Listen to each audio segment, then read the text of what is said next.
Well, I'm standing here with Dave. Dave, you're expressing a bit of interest in the Cadoba back there. I think we got some catering.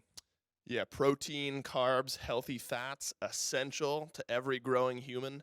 And I'm about to go eat a lot of all of those things. That's awesome. I'm not allowed to do that because I was actually handed a bit of work here. We got to talk to the Oni Warriors going into this set up against the Solar Scarabs. I'm going to try really hard to not be resentful of them, considering I am legitimately missing out on catering. Like, there's not going to be any food left. Vote. What do you think the most important meal of the day is? Breakfast. Okay, but like, why? First meal of the day. Okay, are you of the belief that like first meal of the day is always breakfast, regardless of when you're eating it? Yeah, of course. Because you're breaking your fast. A little etymology lesson from our boy Vote here. It is called breakfast because you are breaking fast. Thank you. Neil, does it ever freak you out realizing every day you sit down to play SMITE competitive that you have to sit next to the Parisian badminton champion? There is a lot of energy coming that way, and it is big badminton energy, and it is Parisian championship level power that I feel. Like, he doesn't even have to say it; it's just known, you know. It's just Like it's just known that he's got big badminton energy or something like that. Mhm. Understood. Dardes, talk me through what it's like to be a competitor in all forms of sports, E or otherwise. You know, going from legitimate sports on the field where you got to be in tip-top shape at all times, playing against the best Parisian badminton players in the world at the junior level, and now coming here, playing against the eighth seed in the SPL. Do you think maybe you're prepped for that? I mean, yeah, of course, obviously. It was obvious. I got to come up with better questions. Chuck, what's up, man? How do you see yourself on the Oni Warriors? Are you like a big brother type? Are you like, team dad? Are you team enabler? Like, you know what I mean? Like, what's going on? I mean, yeah, sure. No, I gave you like a lot of options. Yeah. And I agree. He is not only big brother, but father as well. Chuck, thank you very much, man. Wow. Cubo Fred, this just in from Chuck. He's your dad. How's that hit your ear? I mean, I respect him, and a father figure in my life. I love it. Like like only one. That's a bit sad, I think. Nika, so Cubo Fred's dad is your brother. How's that feel? I don't even know where to start with this. It's like a big revelation, breakthrough in our family. Yeah, you think so? Yeah. Does this thing like maybe affect your play on field today? You think maybe it's hard to focus or what? I don't know if I can continue. Chuck, coach of the Oni Warriors, has also simultaneously broken the Oni Warriors. I'm getting a lot of ands over there. I don't know how to fill as much air as it's going to take for me to walk all the way over to the other booth. Jordan, quick pan to the other booth. That's where we're headed.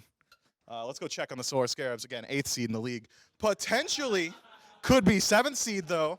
They've been 7th seed every other phase. Maybe they're able to maintain it here today. Oh, I've got an immediate oh no from Hurry, so we're going to jump over there real quick because Netroid's so locked in, I would never break his focus. Hurry, I see you playing some Apollo. What's up with that? I'm not trolling today, if that's what you're implying. He looked fun to auto attack with in jungle practice. That's as simple as it is. So the fact that Apollo's on your screen right now has no implication on your pick going into this next match. Yeah, don't extrapolate anything from that. Okay, it is what it is. I'm just having fun here, waiting for the games to start. Is that a crime? No, it's not a crime, Hurry. Netroid, how's it feel, man? Do you think Hurrywin's been adapting well to the support role? Yes, I think he has been doing a great job, and he's always positive around like the lane. Whatever happens, he's always like trying to make plays. So I think that's pretty good on a support. So I got a chance to speak to the previous ADC for this team, and he had said to me, Hurrywind is not allowed to play Ymir. Having been on the squad a little bit longer now, do you tend to agree with that? Is Ymir like uber butts, or maybe the last guy had a bit of an ego? What's going on? I mean, I feel like you should never talk down to your teammates, right? You should never be that type of person, even if the other guy is like struggling with some picks or anything. You should always like encourage them and try to be as positive as you can, so that it has some good results, right? Because if you just like go, oh, you're just bad at this god, you should not touch it, you're never gonna learn. Do you think he still needs some learning to be done on the Ymir, or is it comp ready? I think we all have something to learn on any god. So. A diplomatic answer from Netroid. I'm being told I need to wrap things up, but here's the thing about when the camera's on me and it's live. I choose when it ends. Sam, keep it quick, man. What's up? Appreciate it. Thank you very much. This has been the first live Mifflin interview. We're done.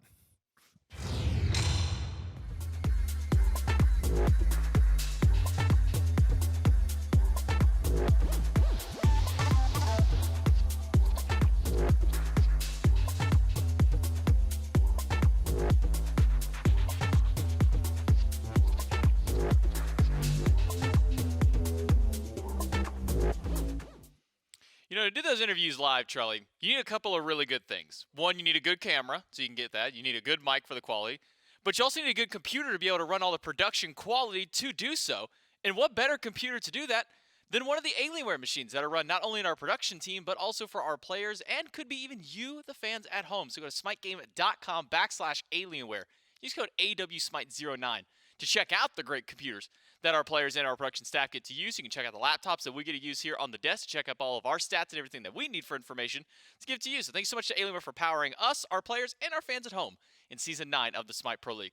J-Mac, I got Charlie joining me over on the desk, as you saw just a moment ago, jumping into our second set of the day, Solar Scarabs and the Oni Warriors. Scarabs, hot off their win earlier on into the week. Same thing for the Oni Warriors, who were able to find a win yesterday.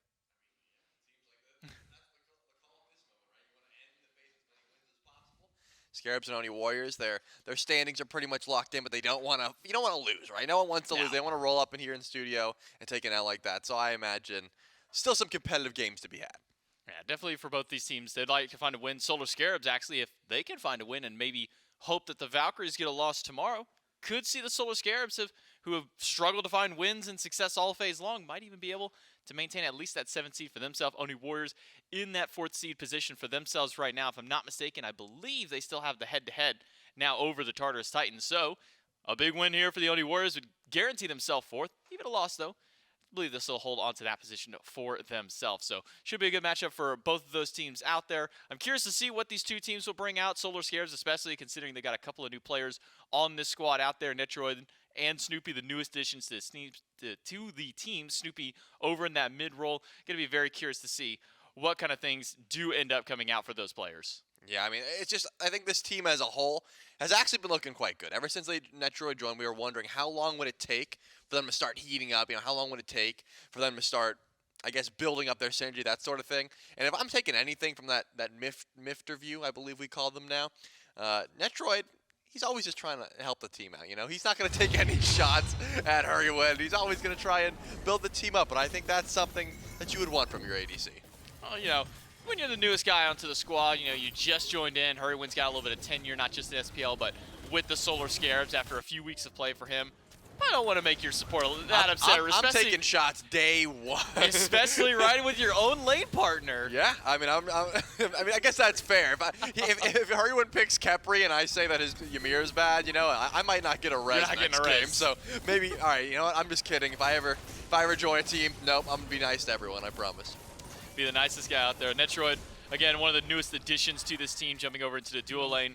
After Stewart had left, then Yarkor joined the roster, and then Yarkor now left the roster, and that leaves Netroid over to this spot. And seems to have fit in at least somewhat nicely for the Solar Scarabs. Both him and Snoopy have seemed to have found their picks that they enjoy over into these roles. Obviously, Netroid still very tenured in this role specifically. It's not like he made a role swap like some of the other players, like Snoopy, who went over from being a hunter player now to being the mid for the Solar Scarabs. I mean, that's what I was talking about. Like, Snoopy, sure, was playing ADC before, but when I think of Snoopy, when you hear the word Snoopy, Vulcan, right? Yeah. It just goes to your head. It's not like, oh, yeah, he's got a nice Medusa. I think of mages. So I think this role has been working out quite well for him when he can find that success. I mean, he also has an interesting god pool, you know, playing Discordia, things like that. Of course, the Vulcan, as we've seen. So exciting stuff, and I expect to see even more from him as this set continues. Yeah, and up against them is going to be the Oni Warriors, the now 4th seed team in the SMITE Pro League for this phase at least. And moving in towards playoffs, making sure to hold on to that 4th seed spot as well for themselves. Gives them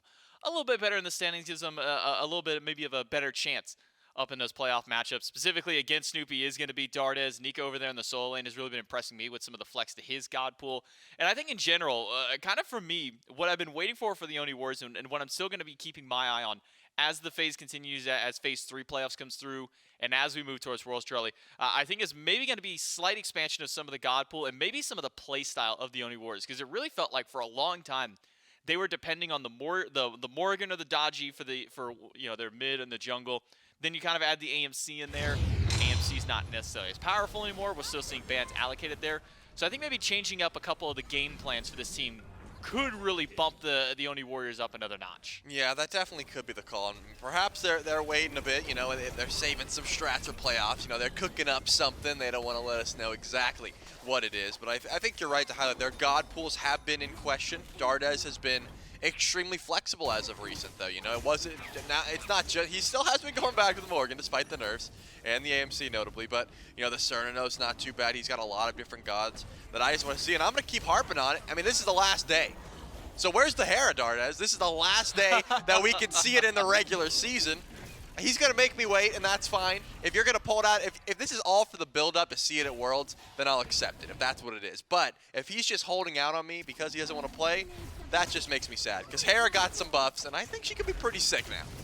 I think that's the one pick that you've been waiting for more than anything else. Has just been Dardez's Hera. Now, I don't blame you. It's always a treat to be able to watch a pick like that. So I don't blame you in wanting to see that pick out. Maybe we will see the Oni Warriors grabbing in one of their 2 to 3 games today. Remember, it is a best-of-3 set. And if it's 2-0, then maybe hopefully we see it in the 2. If it's 2-1, you get one extra chance out there, at least today, Charlie. If not, then there's Phase 3 playoffs. If somehow they don't make it through Phase 3 playoffs, then there's the qualifiers before Worlds that week, and then there's also the week of Worlds itself potentially there. So Oni Warriors, a lot of chances for you to maybe see that Hera mid for Dardez. And I'm curious as maybe what we'll see else out of Snoopy. We have seen the Vulcan, the Discordia popped in. We've seen Kukulkan also banned against him, which is something that Baronic was playing in the mid lane, but is also something that Snoopy himself has been a little bit comfortable on. Yeah, I was going to say, it might be a bit of a carryover ban, but also Snoopy just likes the Cuckoo as well. With the Book of Thoth buffs, I think that character just got net better, especially if you can set up and facilitate that character. So wouldn't be surprised if we saw some Cuckoo bans allocated towards the Solar Scarabs, but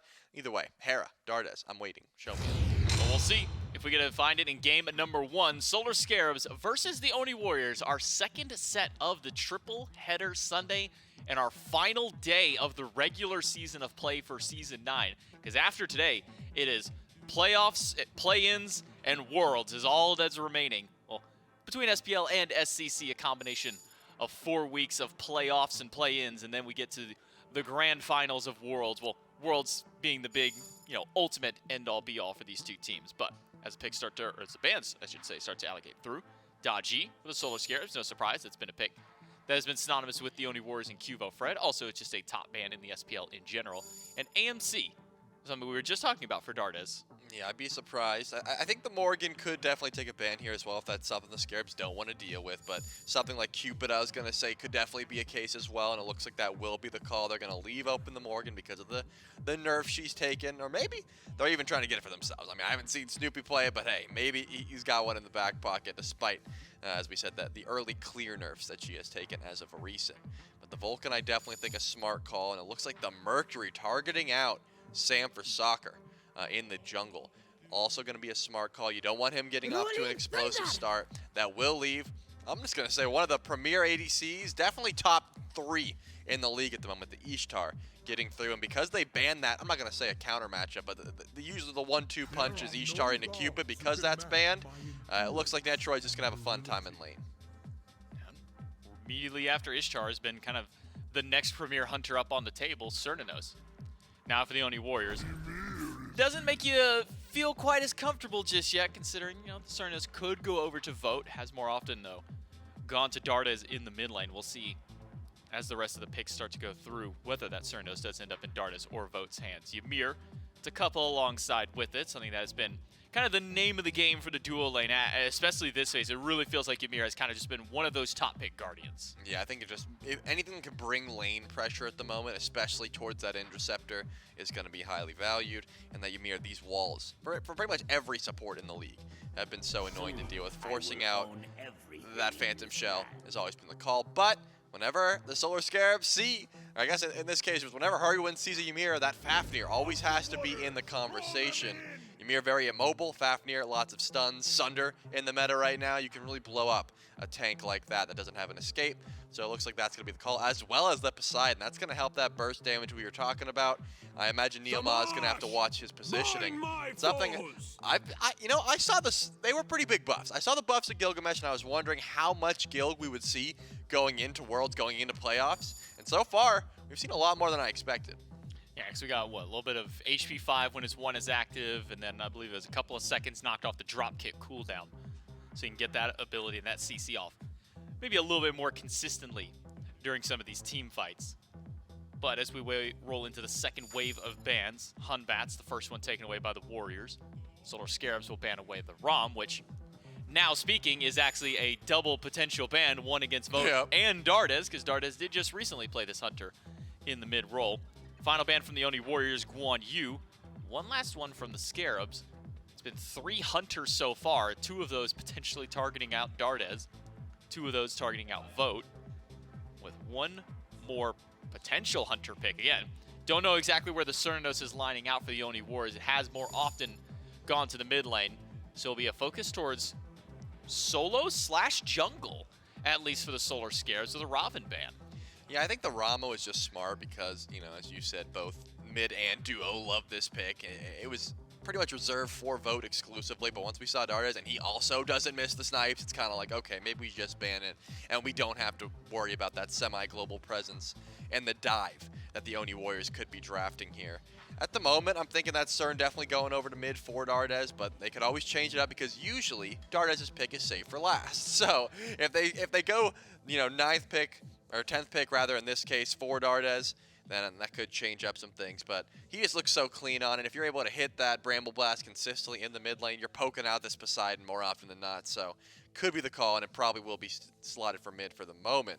But that then begs the question, is this Gilgamesh going jungle? And usually that is where he goes. He hasn't been in solo in quite some time, but I suppose the possibility is there. Nika's been looking so clean on these Guardians in the solo lane as well, which is odd because his god pool has always been more so towards the assassins in that lane, but it just seems like he can play just about anything. There it's you go. time! Let's go, man! He knew I was asking for it. There you go. Dardes on the Hera. Watch him not be the one to play. If Vote plays this Hera, I will get up and leave. Actually? No, I can't, but No, I you will pretend. It'll be the figurative get in your car and drive home kind of scenario for you. But the Dave bit, exactly. Hera for the Oni Warriors, assumedly for Dardes. Maybe he was listening, probably wasn't, doesn't have his headphones in, so unless he doesn't even have the headphones doesn't even have the man. headphones on, so unless he heard you yelling really loudly through the 2 sets of doors and walls between us, at least maybe some fun to be had for the Oni Warriors on their final day of the regular season. Now back over to the Scarabs. We've got our mid, Poseidon, assumedly. We got our Ishtar over for a duo, again, assumedly. Never know, because we did see earlier in the year the Poseidon was flexing to jungle sometimes. Not sure if we'll see Sam piloting that one. We've also seen Vote kind of taking this this Poseidon over into the dual lane a few times. So a little bit up in the air, but Thor unlikely, well, will be up in the air for his ultimate, but unlikely to go to anybody but Sam on this roster. Yeah, it is up in the air, but not because we don't know where it's going. And followed with the Camisods, that's going to bring tremendous dive to the backline. I'm starting to look a little bit questionably at the Hera because of the dive that's going to be had. The Kuzin bow? The bow? The bow solo, man? That kind of goes crazy. I think if Nika is able to build some damage and the new upgraded Thorns, that could be pretty disastrous. Imagine just dropping a Kraken and then it just gets shell spikes into Thorns. That'd be really annoying to deal with, as well as you're probably just going to... I mean, if you can body block the Nene in lane, Kuzbo has a rough time, but I think it'll be just fine. If that's the call here, blink onto the carries and just be annoying. I'm excited for this one. What is that? 1, 2, 3. What is up with players using an ungodly amount of extra letters in their names? What do you mean? We have Scream with 5 M's. Yeah. We have Yarkor with 3 R's, if I'm not mistaken, for his. Now we got Blast with 4 A's. Well, Blast with 1, 2, and 3 A's were clearly taken. What do you mean? That's the only reason you would ever be Blast with 4 A's. I was informed that you were not wrong in that regard. That's the scariest part. That's the worst part of that assessment is you weren't I wrong. bet you that's why Scream made his name that too. He's like, Scream. Scream. No, okay. And just kept going until he found one. I mean, that's what happens. That's why numbers exist. Oh, man. Well, You know what? I'm glad that no numbers were used. It was just a numerical value of extra letters added in that regard. But talk to me about this Solar Scarabs draft, because this one definitely feels like it's very objective-centric whenever it comes down to the Ishtar, the Fafnir, you can throw the Poseidon in there. But also very dive-heavy in the same regard.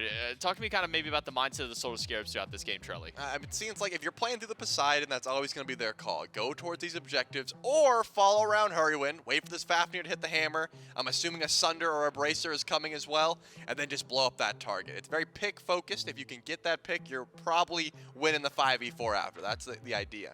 The issue is, it's going to be hard to live through the amount of die that the Oni Warriors also have. I think Hera into Poseidon is a pretty decent matchup. Argus is a pretty good tool to say, don't get close to me, the things like that, as well as the triple dive with the sense of Ymir, Gilgamesh, and Kuzenbo.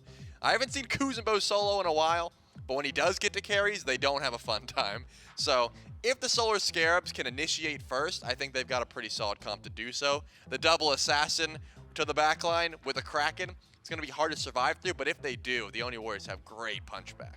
Yeah, it feels like Dart is going to be real safe on this Hera more than anything. Now, Hera did get a couple of little buffs coming into this one. Got a little bit of extra range on the minion tossing portion of the first ability. Got a little bit of extra shielding. We'll see if that pays off and can get Dart as in the Oni Warriors are win, or the Solar Scarabs going to take game number 1. To do that, we got to jump in with Goran Mifflin. And I'm excited for this one, Mifflin. It's going to be a lot of fun. Thanks to J-Mac and Trelly for holding it down on the desk. But I think this one can be very interesting, if not for anything other than the fact that the Scarabs, with this, the newest of the new rosters that keep getting thrown their way, have something at least interesting to provide us in terms of entertainment. Whether or not they can hold up to the Warriors, honestly, that'd be a big deal for them. It would be, and I think it's one that the Solar Scarabs have got their eyes set on, right? If they win here and the Valks lose to the Bolts, I believe the Solar Scarabs get to maintain 7th seed, currently sitting at 8th. If they both win, I think the Valkyries have head-to-head, so they will be able to keep their 7th seed. Would be the first time this year that the Valkyries have made it out of 8th, so maybe some implications there. Of course, a bit of money on the line as well.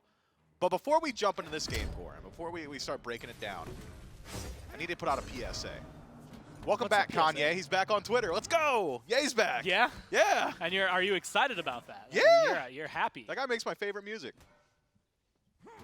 I don't know what to do with this. That's right. You handed me the ball. Well, I told you it was. I didn't know what sport we were playing. It was just a PSA, man. Just okay, a PSA. yeah, just a PSA. Now you can talk about the game. Yeah. You know what? You know who else is on Twitter? SMITE Pro. That's right.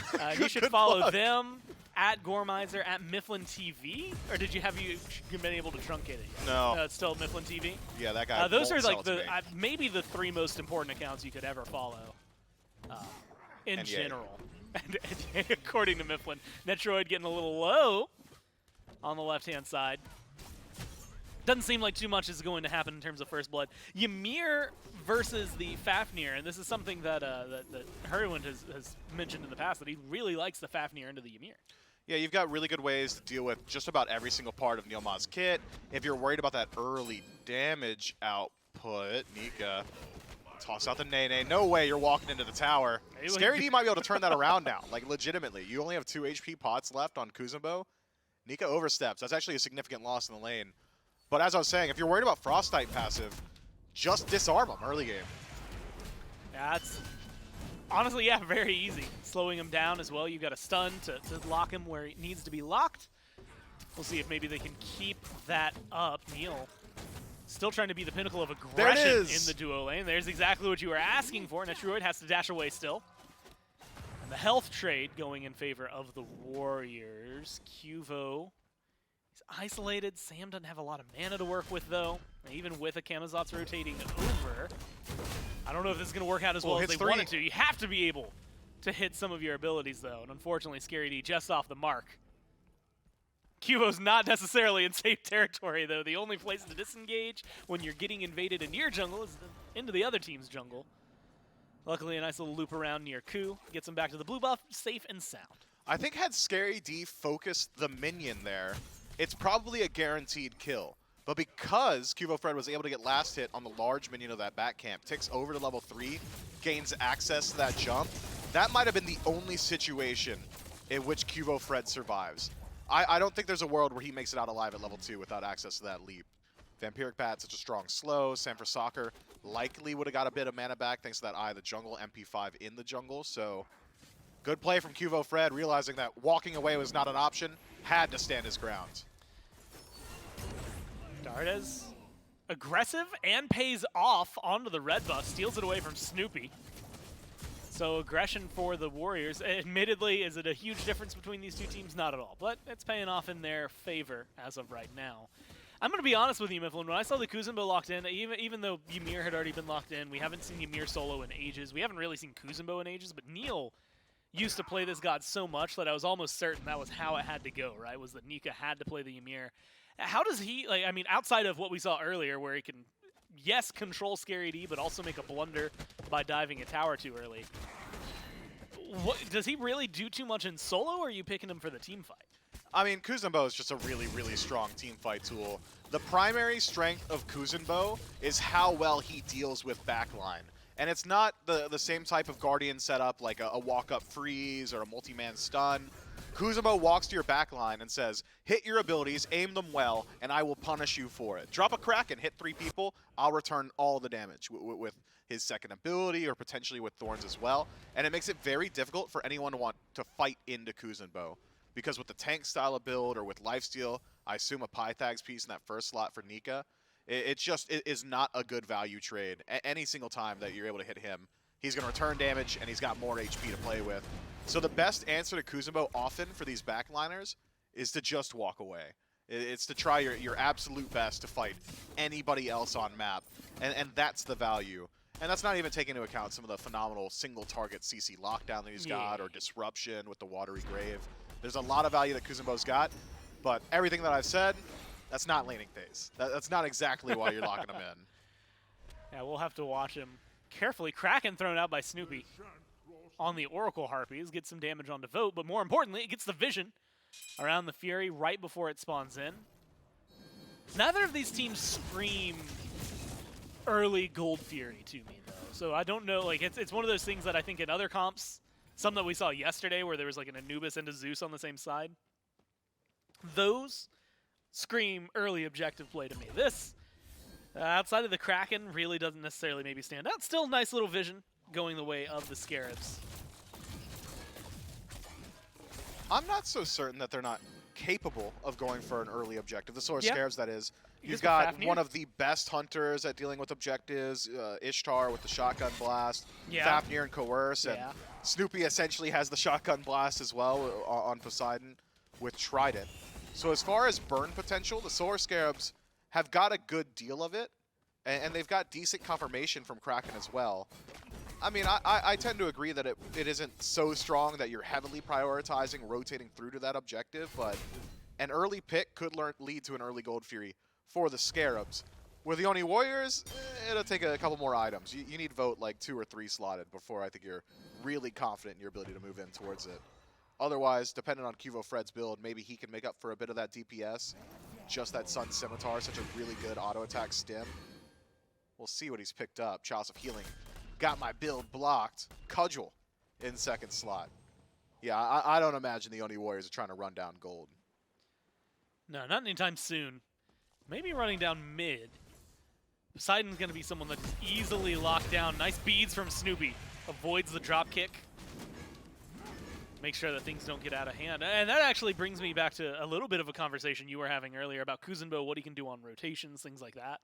Beads being down for the Poseidon might be the deadliest thing when the Kuzenbo's on the other team that the Warriors could maybe hope for. Scary D's got enough disengage, right? Same thing for Sam, and to an extent Netroid, but those beads on Snoopy.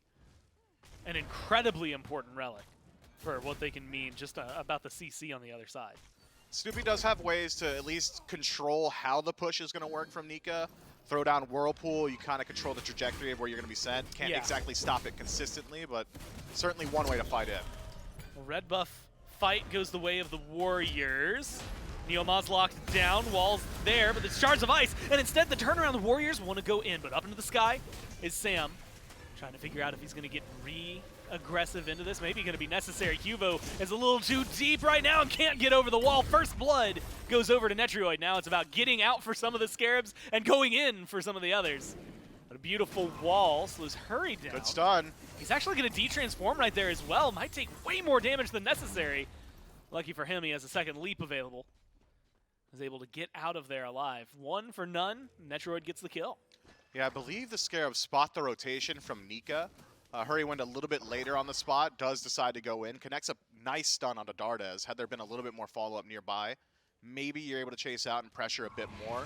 But with Scary D so far away, was still hovering right side of the map, and Nika already crossing through mid, maybe not a fight the Solar Scarabs want to take. So a strong disengage from the Order side nets them not only first blood, but also a significant lead.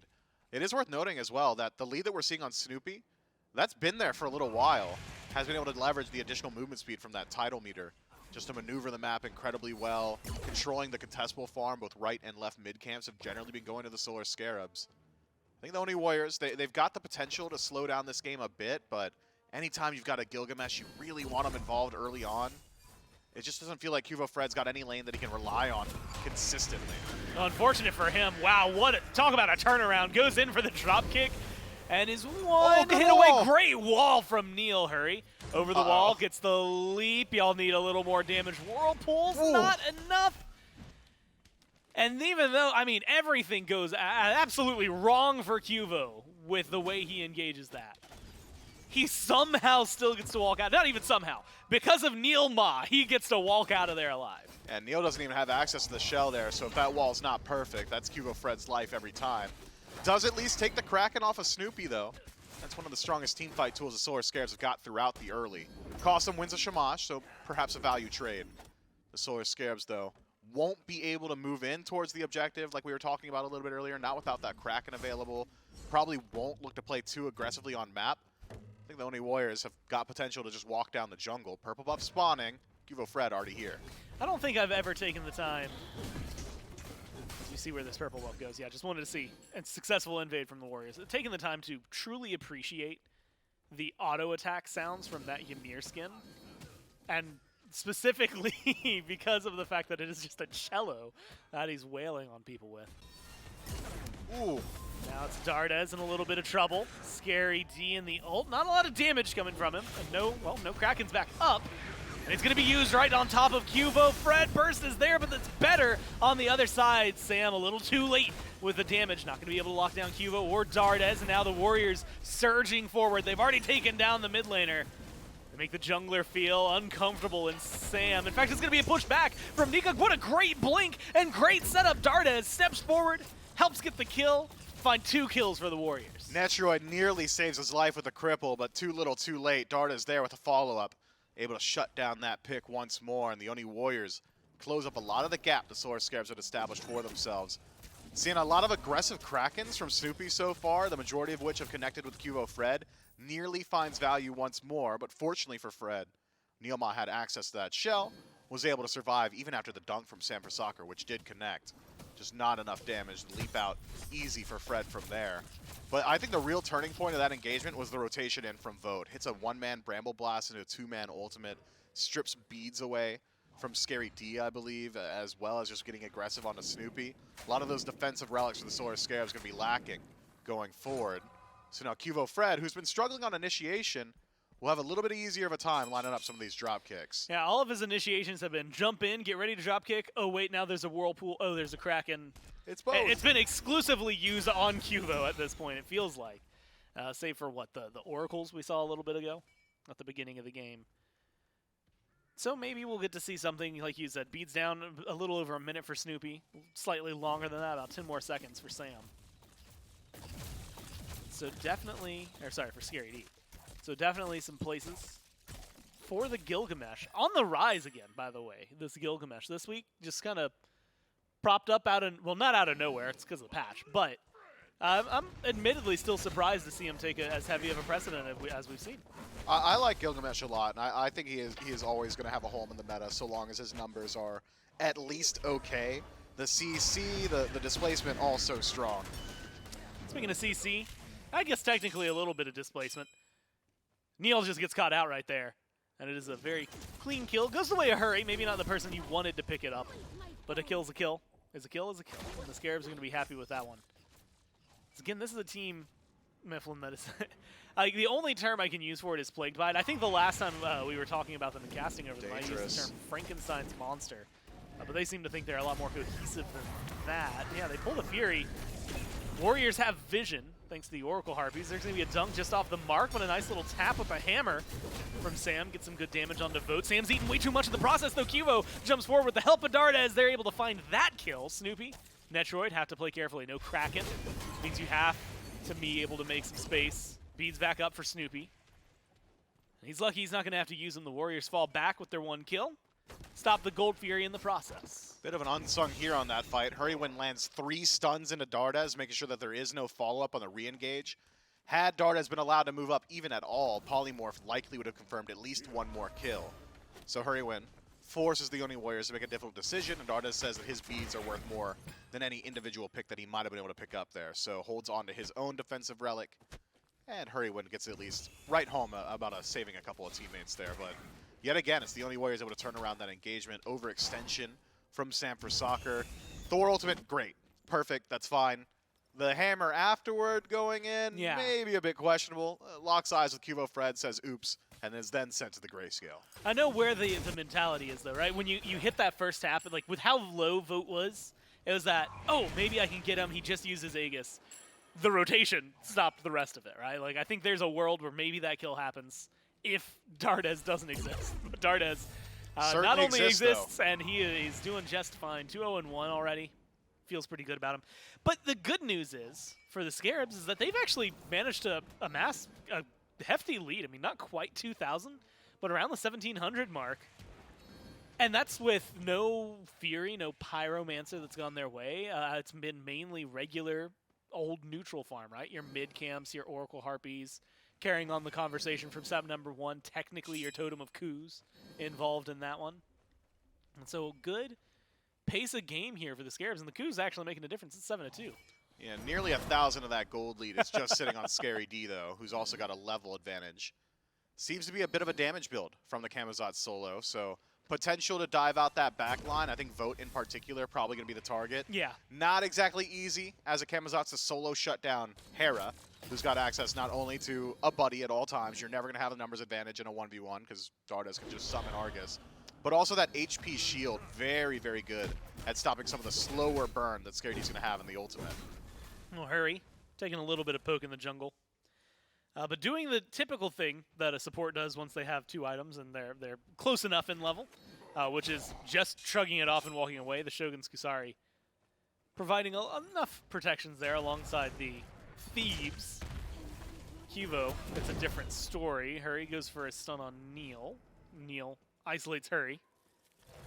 And I thought Cuvo was going to get caught out, but with a little bit of help from Neil Ma, he gets to walk around. Maybe, if he wants to commit to this, maybe even cause some trouble for Netroid as the Trebuchet on left pushes up for the Scarabs. Yeah, I'm keeping my eyes on Sam. Access to that ultimate could keep things interesting here. Cuvo Fred spotted him out, though, so it will just be a 1v1. Junglers making sure that the handshake agreement continues. Cuvo Fred keeping Sam for Soccer honest. Won't allow him to rotate in. Sam does not give the same luxury to Netroid, though. Yeah, Netroid kicked into the wall, had to use the Aegis, had to use the beads. The damage is there, and Vote is going to secure that one. Cuvo now just needs to stay alive. Not going to happen, thanks to Scary D. Beads used, though, by the solo laner. Up into the sky, Sam comes dunking down, 2-man dunk, and he's going to be able to spend some damage, but no, he eats too much in the process. Luckily, the setup is there. The Scarabs move forward. It's a double kill for Scary D. A huge Kraken from Snoopy. Puts up 3 for the solo laner, and now 3-0-0. A 2-level lead, let's call it, for Scary D with a great rotation. Yeah, Nika just a little too far behind there. Watery Grave would have really made that much more difficult for the Solar Scarab. Sam for Soccer, good decision to trade his life in order to set up a phenomenal Kraken from Snoopy. But the triple kill for Scary D, I think, could spell doom for some of these backliners. Camazotz with a lead and a damage build, a little bit more threatening than it was previously. Dardes now probably on the chopping block, as is Vote, without either of those relics on both carries. Dardes and Vote having to use both there and simultaneously losing their lives. Could give opportunity over to the Solar Scarabs. I'd love to see the Scarabs group up now. Get onto an objective, Pyromancer or the Gold Fury. With the amount of burn this late into the game as well, maybe I send Solar Scarabs over to Pyro just to see whether or not the Oni Warriors threaten trading Gold Fury. If they do, Scarabs have got enough burn to look at the Fire Giant. Instead, go for the greater of the two. Gold Fury will go to the Scarabs, but My God. the Oni Warriors, they've got Pyro. You know, my brain underestimated, even knowing what we've seen from Ishtar, how much damage an Ishtar can do, especially with Snoopy beside it. Did not need to use the Kraken, so very helpful for the Scarabs to at least have that ult, but like you said, objective for objective. Recently in the 9-10 patch made it so that the Gold Fury is still worth, and admittedly as the game scales for sure, more than a Pyromancer. So that trade slightly less favorable overall for the Warriors. Especially if this happens as well. Vote. Kraken killed and just shut down with 60 seconds left on both relics in the middle of the jungle. Damned if you do, damned if you don't for Vote there. I'll stand still and eat the Ishtar stun. Probably just die with a double crit build, right? All right, I'll dash away. Oh, Snoopy's here. Kraken. All right, well, that just seems like an unfortunate, unavoidable situation. The only thing that could have helped out Vote there were some wards a bit earlier, so he would have known that Snoopy was on the rotation. Cuvo trying to make up for a little bit of that deficit. He's getting crit, though. I don't know if this is a fight he wants. Even the Winds of Shamash aren't helping as much as he would like. And Cuvo TKO'd by Netroid. And in the jungle, it's not slowing down. Neil Ma isolated. Sam gets the kill onto that one. So they're going to force the duo lane of the Warriors into the grayscale, as you had said, and continue pushing. I mean, we're talking about essentially now a 4,000 gold lead that's growing for the Scarabs. A team that we have seen, admittedly, with every change, normally the first 15 minutes can exist. They're holding on to a massive lead at this point. Not holding on, extending. These guys are thriving. Tier 2 tower falls down. Any Warriors need to find something in return. A pick on a Snoopy could help out. Peel's good, though. Vote can't walk through the Whirlpool.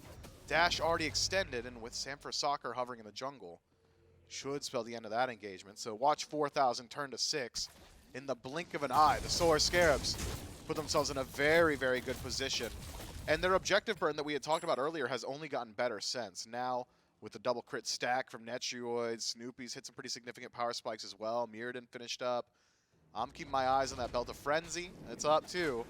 The Solar Scarabs could very easily threaten Fire Giant. I think it is more so about the legitimate team fight. Probably don't want to leave it up to a coin toss, even if it is weighted in your favor, thanks to that Kraken. But the Oni Warriors have shown that they are having a very hard time disengaging some of these fights. Haven't got a standard blink on Neil Ma, so if he's caught out, just gonna die. Doesn't have entangling or anything like that, so once Fortifying Shell is taken off, maybe that enhanced movement speed can get him out of some of these situations.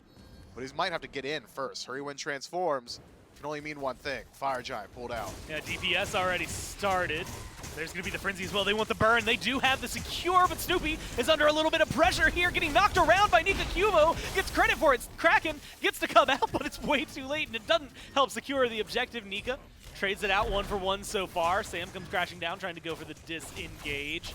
Netroid doing his best, but both relics are down. The polymorph is too strong. The Warriors call the Scarabs bluff, and they push him back away from the FG. Yeah, a bit of a wild pool, wasn't it? You haven't got perfect vision. Nika gets a Category 5 Natural Disaster ultimate on the entirety of the Solar Scarabs, and then the decision to stick around afterward. Very curious. I would have much preferred to see Hurryone maintain his ultimate, just like don't transform. You can pull the Fire Giant there, but once you realize the Oni Warriors have shown up, you have to take the fight. You can't allow them to use the Fire Giant as an unofficial 6-man. The Warriors from the brink, able to close up a bit of that gap and keep pushing through the jungle as well. Red buff secured, stolen away, and that wall also secures the escape, unless Hurryone's got something to say about it. Maybe.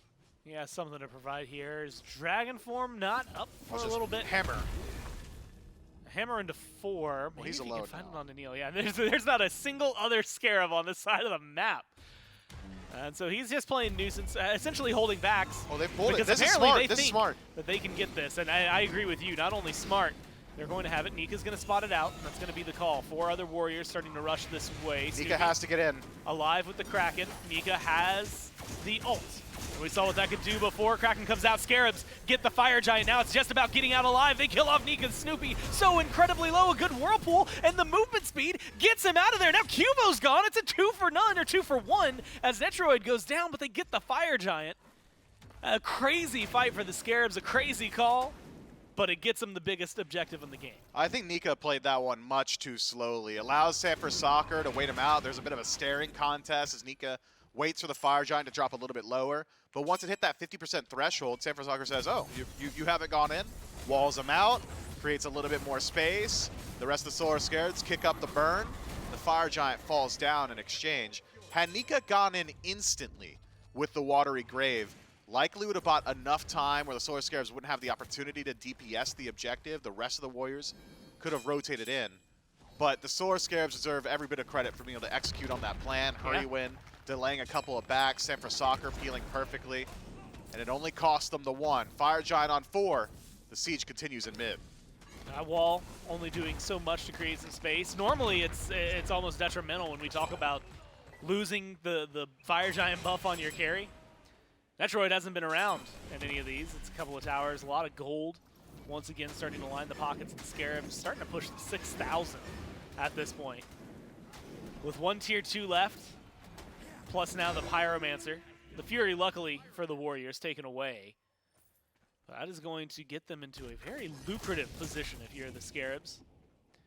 And Mifflin, regardless of outcome, and granted there's still a lot of Smite to be played by both of these teams, but I'm starting to buy in to what the Scarabs are selling, that this might be the best iteration of them we've gotten to see. You know, I'm not certain that the Solar Scarabs have said it themselves, but that has been the rumblings around the league. I think Kierme even tweeted out that he thought this is one of their better iterations. I tend to agree as well. The Solar Scarabs have found themselves a very strong team here. And now, trying to put it to the Oni Warriors. Only one more tier 2 tower standing and 2 minutes left on the Fire Giant buff itself. A pick would make this a lot easier. Seems like the Scarabs aren't too concerned about that tower. Dardes just barely makes it back to base. I'm not sure Cuvo will, though. Well, Kraken avoided thanks to the beads from Cuvo. Has to get out of there as fast as possible. Yeah, they tried to stop a couple of backs. I don't even know if they wanted the fight from the Scarabs as much as it was. Maybe to open up the opportunity. Granted, with the spacing, could have been something massive. They still get a relic. Last few are starting to come up here for the Scarabs as well. Beads, Aegis on Snoopy. Highly important factors for a Phoenix Siege, if that's what they're going to go for. A minute 15 on the power play. Scary D and Sam in mid. Up against right now just Cuvo. They get a decent amount of poke out there. The other 3 of the Scarabs, Snoopy, Hurry, and Net. Focusing on the left-hand side. 25-minute Phoenix can be difficult to get to. They've only got a little bit of room to work with. Hurry was looking for a loop around, might not find what he wanted. Polymorph onto Snoopy by vote. As at least an ult down doesn't force any of the relics either. Kraken's about to come back up. And I think at this point we're buying time if we're the Scarabs. Maybe not quite in the position to break base. 30 seconds left on Fire Giant. They continue to poke this mid Phoenix, getting Wild Hunt off takes vote. is one fight. Pretty good deal, I think. The only thing I'd be concerned about now for the Solar Scarabs are the AoE ultimates still persistent for the Oni Warriors. Both Cuvo, Fred, and Nika could really damage you on this push. Scary D takes a little bit of poke as well. Fire Giant only 10 seconds left now. Yeah, I think it's time to disengage. Taking out that many towers, getting that many neutral objectives, I think still very good for the Solar Scarabs, but certainly likely could have been a bit better had Netroid been one of the recipients of the Fire Giant buff. But unfortunately for the Scarabs, their ADC falls down in exchange for just acquiring it. So the ability to actually push into these birds a bit mitigated. The Oni Warriors, they'll have to contend with a Fire Giant dance. This far behind, I think they're still capable of it. It really is dependent on that front line, though. This is a game where you need to create space for vote. Dardes needs some peel in that back line up against the dive of the Scarabs. I'm keeping my eyes on Nika and Neil Ma. I think those two can really be the difference makers for their team. Whereas on the other side, feels like any individual member of the Solar Scarabs probably just wins their 1v1 counterpart. Also has the ability to blow up just about anyone barring Nika at this point in the game. Sanford Soccer maybe just tries to separate the engagement. If he's able to force out a relic before the fight or poke from a range with these walls, could make it a lot easier for the Solar Scarabs to fight their way forward. And fight their way forward, they'll have to do. The Oni Warriors has some pretty offensive wards on map. Yeah, they're going to be able to at least spot out rotations. I will admit, I was a little curious. I was looking at the, with the gold lead, you had mentioned it. I was trying to figure out where it was, a full tier 3 up. for Scary D, but Netruid prior to that back was pretty much in the same spot Vote was. Then he backs, gets a full Envenomed Deathbringer. I think he had the tier 2. And then, of course, gets a Power Pot as well. A lot of damage that can come out of the carry this time around. The dropkick scare, and Cubo manages to avoid a majority of the damage coming his way. And instead, it's Netruid, who's collapsed in on the Warriors, just like you called it, can fight into this, but can they keep the success going their way? Neil is incredibly low, but the CC is good onto Sam, and it's a double kill for Nika now. A dropkick again onto Snoopy, stuns him out. Nika's just chasing him down. With Vote going around the long way, might be able to get the cutoff necessary.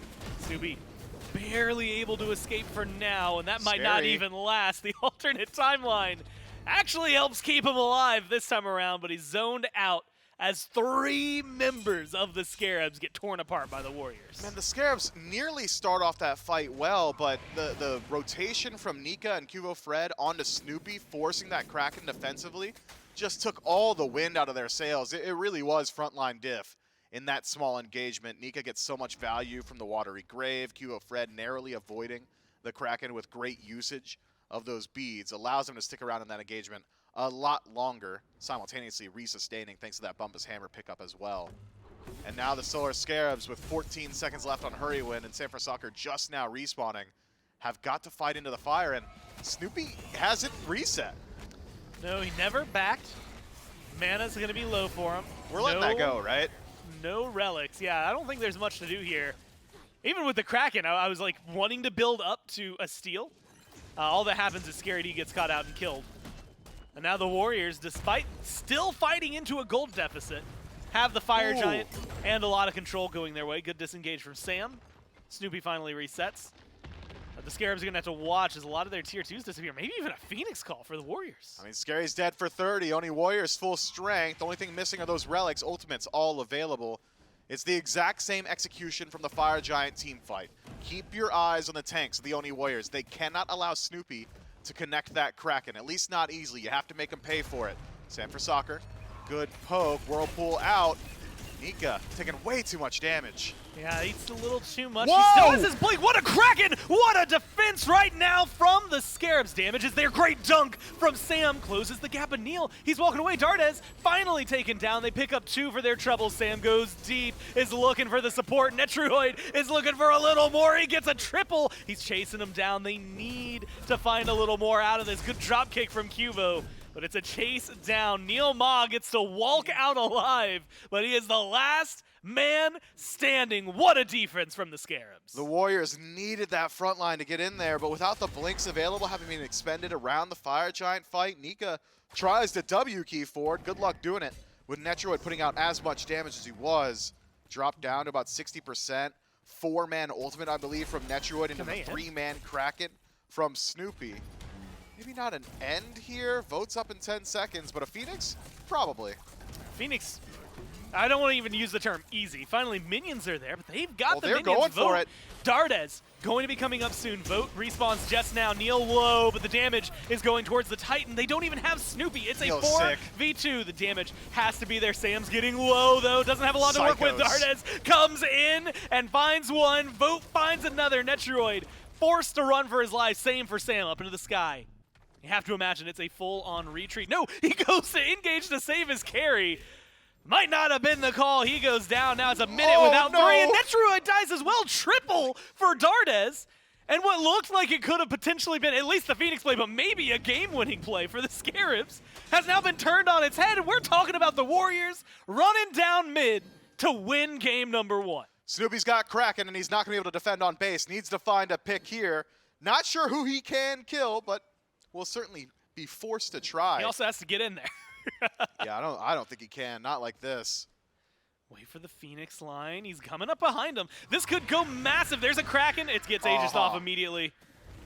And unfortunately, with a wall creating some space. He's bought time, though, Scary. He's going to come up in a second. Hurrywin shortly after. Nika's dead. And Snoopy's pulling attention. Dead. He's going to create at least space for his team to respawn. He's dead. But that was enough space, enough time. The Warriors aren't going to win here. Good play from Snoopy. Takes away Nika's life. I think the most important thing there. Nika, certainly not as tanky as he may have thought. just takes way too much damage from those item effects. It was Soul Reaver and Soul Gem from Snoopy that I believe catches him off guard. That build just coming back into the meta recently. Maybe these Soul Laners not quite used to having their HP shredded like that anymore.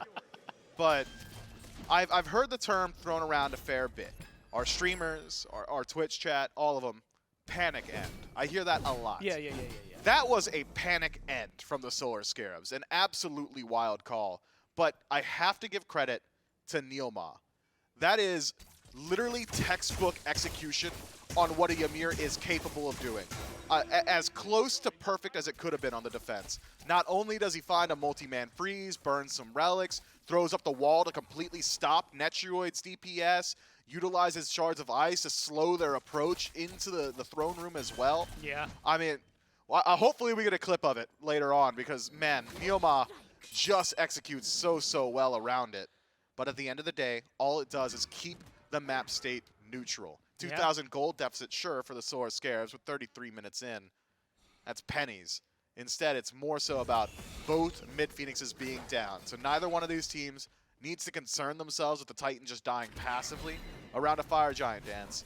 Instead, focus all your attention on the map, unless the Solar Scarabs backdoor. And it's seeming like that might be the call. I mean, Snoopy with a Kraken. It's a lot of damage. I see a lot of people, not a lot of vision over here. Nika's Could backed. be maybe one of the freest Fire Giants the Oh, Warriors don't walk have through ever here, dealt Nika. with. Oh, Oh, no. no. Ward over it. Ward over it.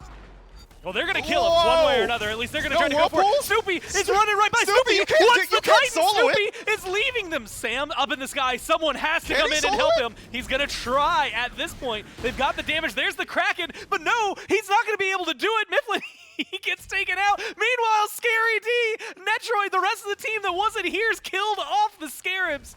Make a long haul Hail Mary play. And unfortunately, it is stopped in its tracks by the Warriors. You know, I've heard this term thrown around a lot, Gore. Panic end. Our Twitch streamers, Yeah, the Twitch streamers, Twitch chat. That was I think another you say it panic end sometimes. attempt, man. I mean, Snoopy, you have to kill Nika there. You had the wall from Thor on the stun. Just drop Whirlpool. Nika's, like, not tanky.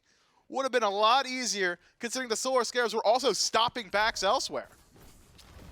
All right, now, Snoopy's back. No Kraken. There's the Whirlpool to get some damage out there, but it feels like the wind has just been absolutely stripped from their sails. And you know what? This might be the most appropriate time to use this command, but exclamation point, Hail Mary in chat. Because that one was exactly what that was, and unfortunately, the command tells it as it is. It just does not land the way they want it to. That was a weird call. I'm kind of living for it, though. Like, I mean, in a world where you gotta, I mean, like, otherwise, what are we doing? We're dancing around the Fire Giant, probably playing very standard, normal, everything you would expect Smite. They gave us, they threw me for a loop. I think it threw the Warriors at least slightly for a loop, except for Nika. Yeah, I love the call Yes. from the Solar Scarabs. You the just wish it was attempt to go executed into the slightly Titan different. room, all great. The only thing that really throws a wrench in the work is when Snoopy walks past the fight, Netroid's getting soloed by Nika. Like, you're not soloing the Titan, He man. just left. You're not soloing it. Help ya boy. No minions. Eventually a Sam, but a very low health Sam. Sam at that. limping away after Nika just absolutely Yeah. decimated him. Did not, maybe did not go the way the Scarabs thought it would. And unfortunately for them, that means the Warriors do win that game in a wild end. Well, although the end itself was pretty timid. They're now up 1-0. We'll see whether or not they close it out 2-0, or if the Scarabs have some more interesting plays for us in game number 2 right after this.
Take a real close look now. Soon you'll realize you don't know what's coming down. I got you hypnotized. Take a real close look now. I'm gonna show you how. I'm about to get down. So keep it up right now. So keep it up. So keep it up with me. I need to move. I need to feel the beat. Don't be a fool. You wanna hang with me. Life isn't easy. You gotta roll the dice. You wanna change. Join the paradise. So bring it on if you wanna hang with me. Right? You know I know we kick it like no one else. We kick it like no one else. Listen now, there ain't nothing like this. You know I know we kick it like no one else. We kick it like no one else. Listen now, there ain't nothing like this. Take a real close look now. Baby, I'm versatile. Watch me when I come down. I make it worth the while. Take a real close look now. I'm gonna show you how. I'm about to get down. So keep it up now. So keep it up.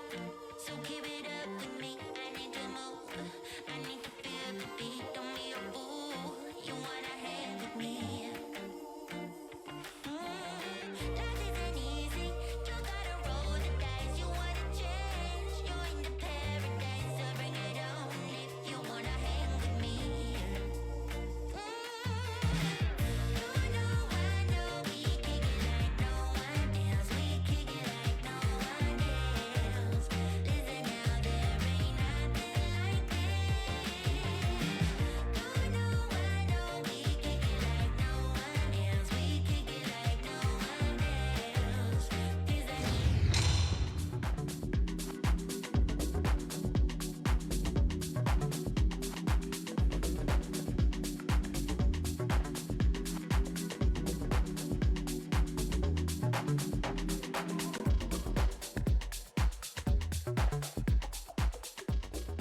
What a back and forth whiplash of a match that we just got to watch for game number 1. It's the Oni Warriors who do come out on top. If you want to support the Oni Warriors, the Solar Scarabs, or any of our great Pro League teams, and you can go over to shop.hi-rezstudios.com/SPL and pick up a jersey brought to us by our good friends over at Skulls.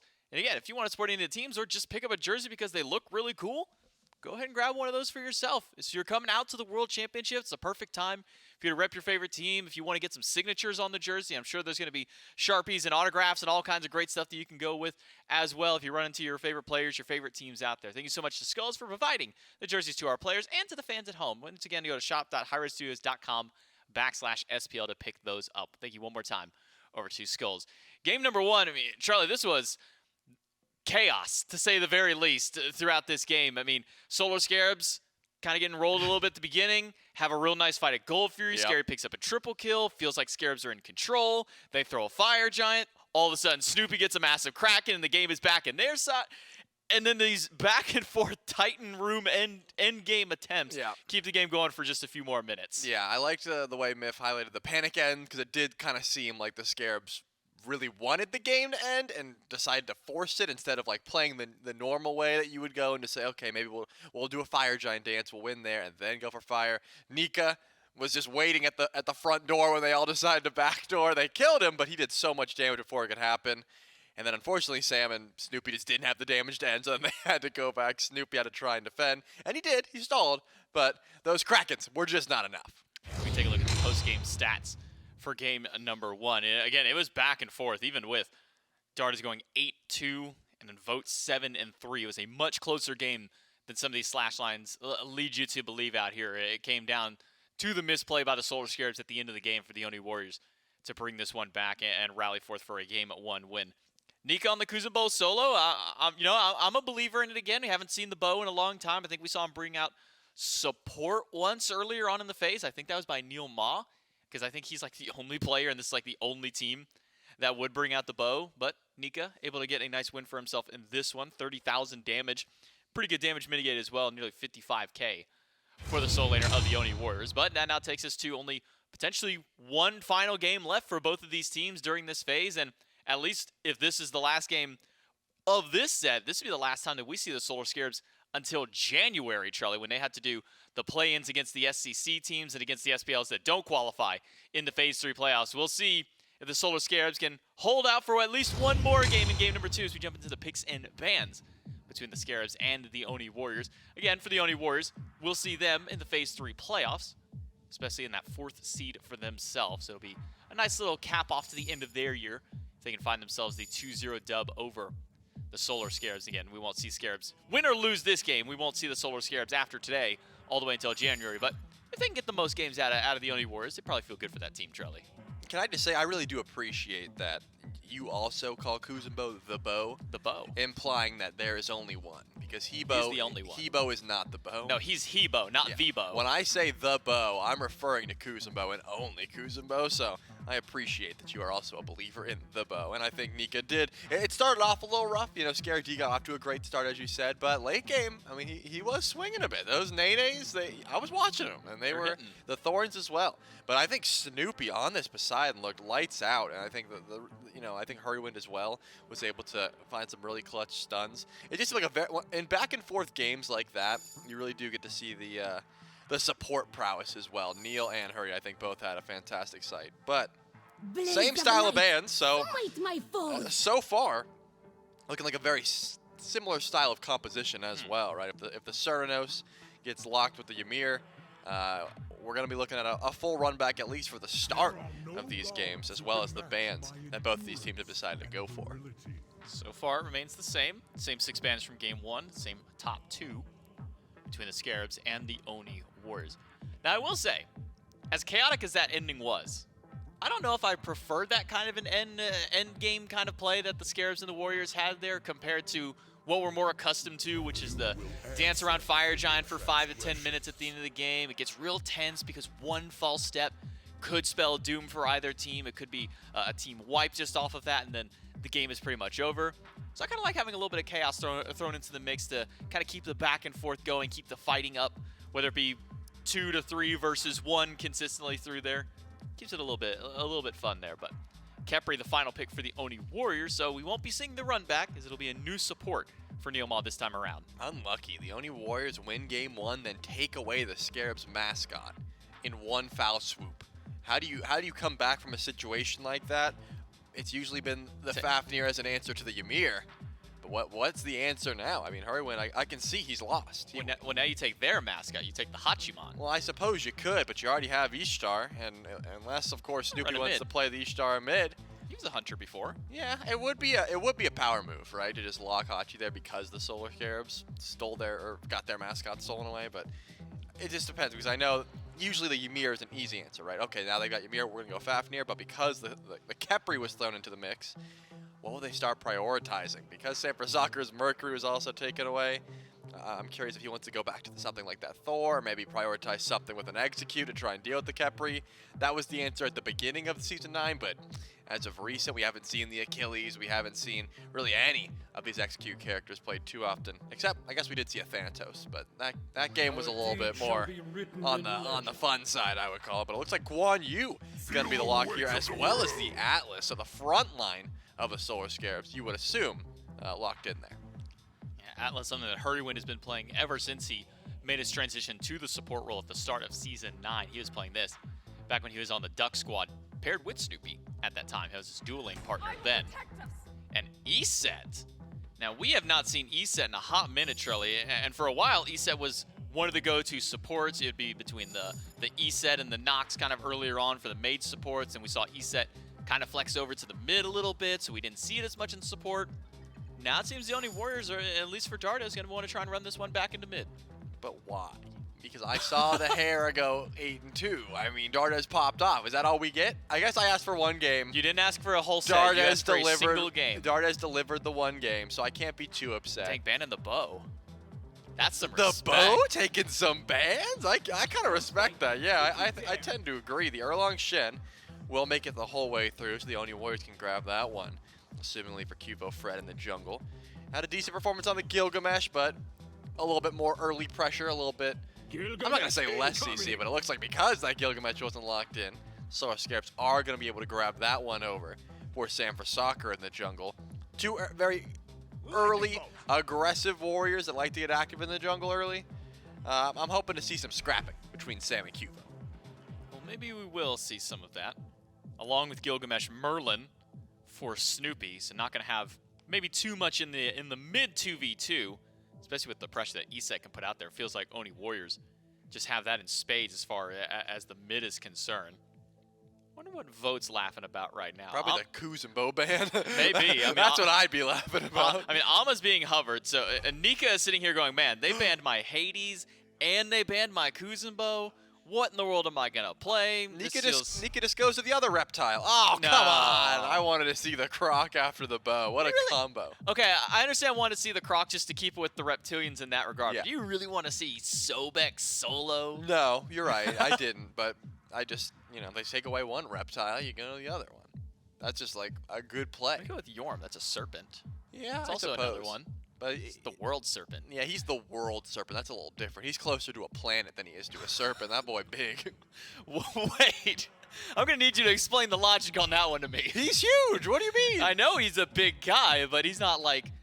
The like world serpent. Yeah, but I don't think he wraps the entire world. I've seen I enough never of his- said that he could wrap the world. He's just the size of a planet. Which planet are we talking about? Because it's certainly not this planet. I don't know. Go back 15 years in Pluto. There. Before he became... Rest in peace, Pluto, man. Rest in peace, Pluto's planethood. I'm sorry. That's just a dwarven planet, I think is the proper terminology for that one. A dwarven giant, ice giant, something like that. I forget. I don't remember scientific technology. I even took a class on this kind of stuff in college, and I still can't be bothered to remember half the terminology I learned. That was like my senior year. I need one final science credit in order to get through my degree, and I just decided, you know what, astrology sounds really cool. I'm gonna take that. Well, unlucky for both of us, we don't get to talk about it at all because he just went to Bologna. Nika said, you know what, I don't want to go with any crocodiles or any world serpents, just the Bologna. Gonna be the call in that regard. You're up against a decent auto attack composition with the Ishtar and the Gilgamesh, so I think it'll still get some value there. Plus, Bologna just has good dive. Yeah, Bologna gonna be able to get into the backline pretty easily for the Solar Scarabs. Also has a decent escape path out, though. Maybe at least some good chase for the Solar Scarabs. Gilgamesh going to be able to try and jump over some of these walls, maybe chase out this Bologna if need be there. For the Solar Scarabs, kind of talk me to the team fight of this team. You have this Merlin kind of sitting into the backline, kind of free cast.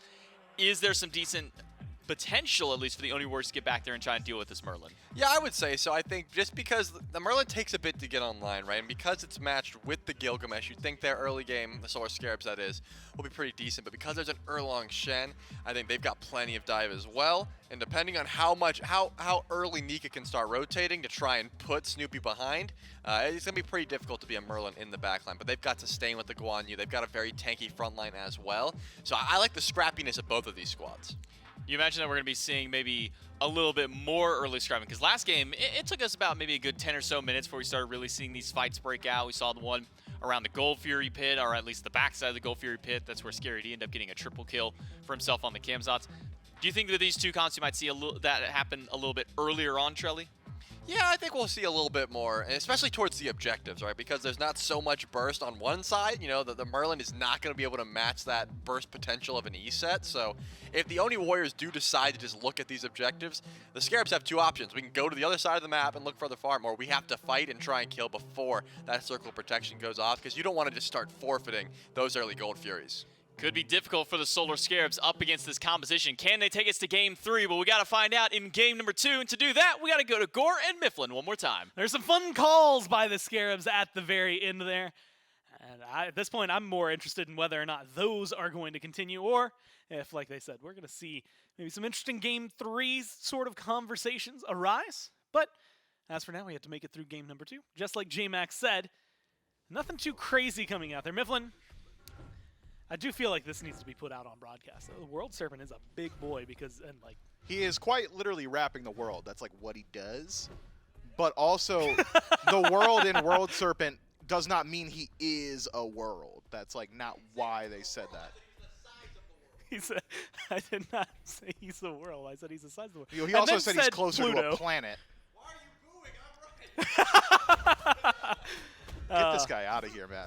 Yeah, a lot of fun things in Norse mythology. Hot take. What's your favorite mythology? Do you have one? Well, how controversial do I want to be right now? Yeah, I like Greek mythology. Yeah. Unfortunately, every single one of those gods is the most problematic. Yeah, they're person on all the planet. terrible people, right? Yeah, like Well, literally all of them. gods. Oh, hold on. There's got to be a good guy. Athena is okay.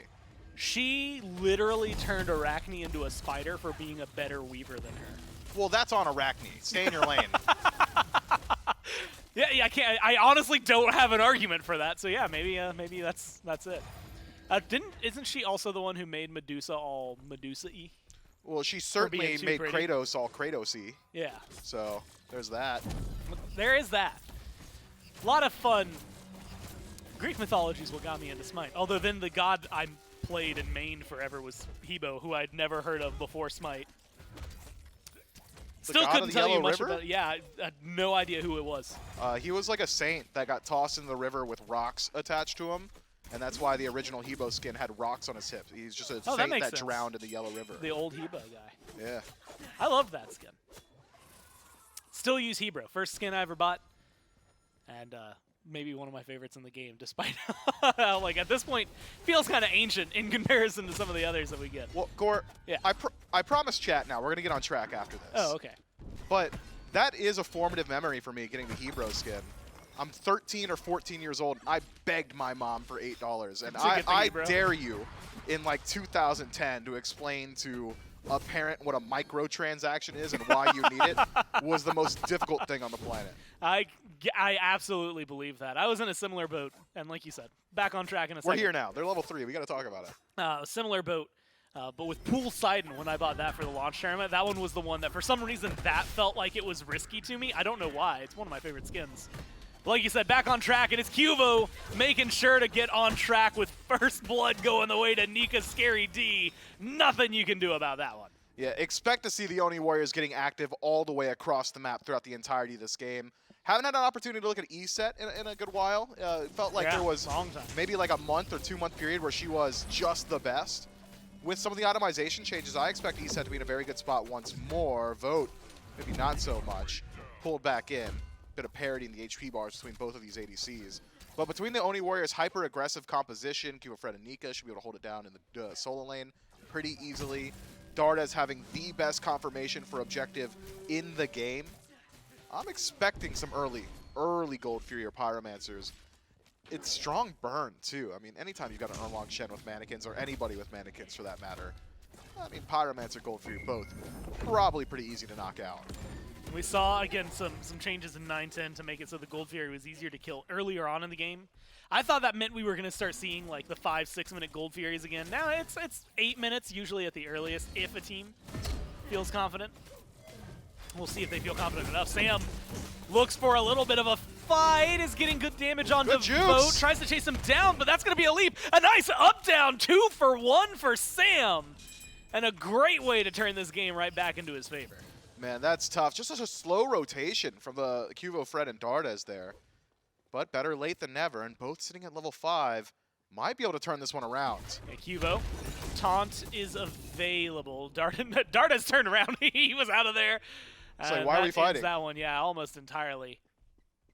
Snoopy has no rotations. Nothing crazy that had happened. So maybe a window of opportunity, but you were pushing into a 2v3. I don't blame him for falling back. Cuvo, though, has not stalled in his aggression despite lacking some teammates here. Neil doesn't have his ult available yet. He's still level 3. So purple buff invade. And the Warriors are going to be able to secure that one, get the farm, level Neil up. Yeah, good presence from Cuvo Fred. Not only does he get the farm, but he also prevents a bit of that farm in lane. Just prevents Netroid from walking back to his tower.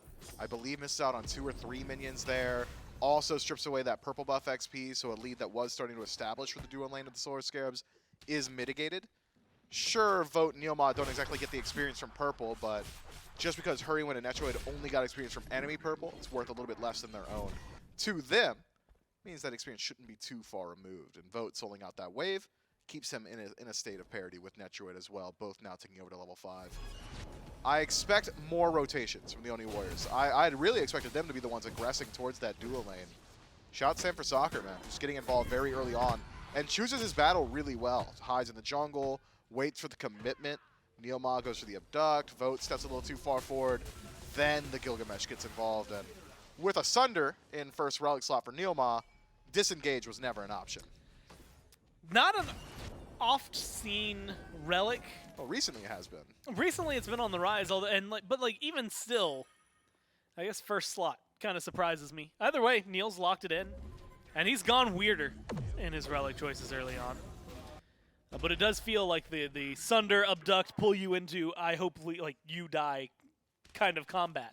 Yeah, the true combo, the Sunder abduct please die combo. Yeah, this is the standard for Kepris, you know. I am simply begging that my team is here. Please, please, please have some sort of follow-up. So far, none, but they haven't really had too much setup. The only kill being that first blood the Warriors were able to pick up. Otherwise, it's all Scarabs. It might still go Scarabs. There's a jump in from Sam. Drop kick against the wall for Vote, but a nice little polymorph. And instead, it's going to be a top back in. Cubo Fred burns through the health bar of Sam for soccer. Atlas trying to peel for Netroid. The Spirit Ball is going to hit the damage. Wingus just shy, and the circle of protection just off. Great dash from Netroid. Gets him out of there. Now Snoopy is looking for a little bit more. He's got the burn. He at least gets one. Cubo goes for a deep dive, but you have to think this is going to trade his life out. No. The turtle form and the rest of the team is just enough to pull him out of there. What a crazy engagement. Snoopy with a deep flank was able to find one. Vote sticks around a bit too long. Taking some notes from Zapman. One more wave. It costs Zap every time, and Vote keeps in line with tradition, loses his life. Snoopy able to survive at the end of the day, put a couple of stacks on his Book of Thoth as well. Dardes unfortunately whiffs one Wing Gust. Had he connected it, the auto attack afterward likely would have finished off the kill. That moment of hesitation cost him his ultimate and the kill. Small engagement in mid. Sam for soccer just getting hyper aggressive on the map. Comes up empty here. And this is a pace of game that Sam for soccer used to be accustomed to. I'm harkening back to like late Ghost Gaming, early Jade Dragons. Sam for soccer's the triple-double guy. Since then has slowed it down a little bit, been going a little bit more so towards hyper carries in the jungle. Back on the Gilgamesh, proven that he could still do it. And I like seeing him. I mean, again, getting super aggressive over there on left twice now, where it has been, I want to say partially fruitful, right? That's a 1-for-2 trade grand scheme that the Scarabs maybe aren't as happy with.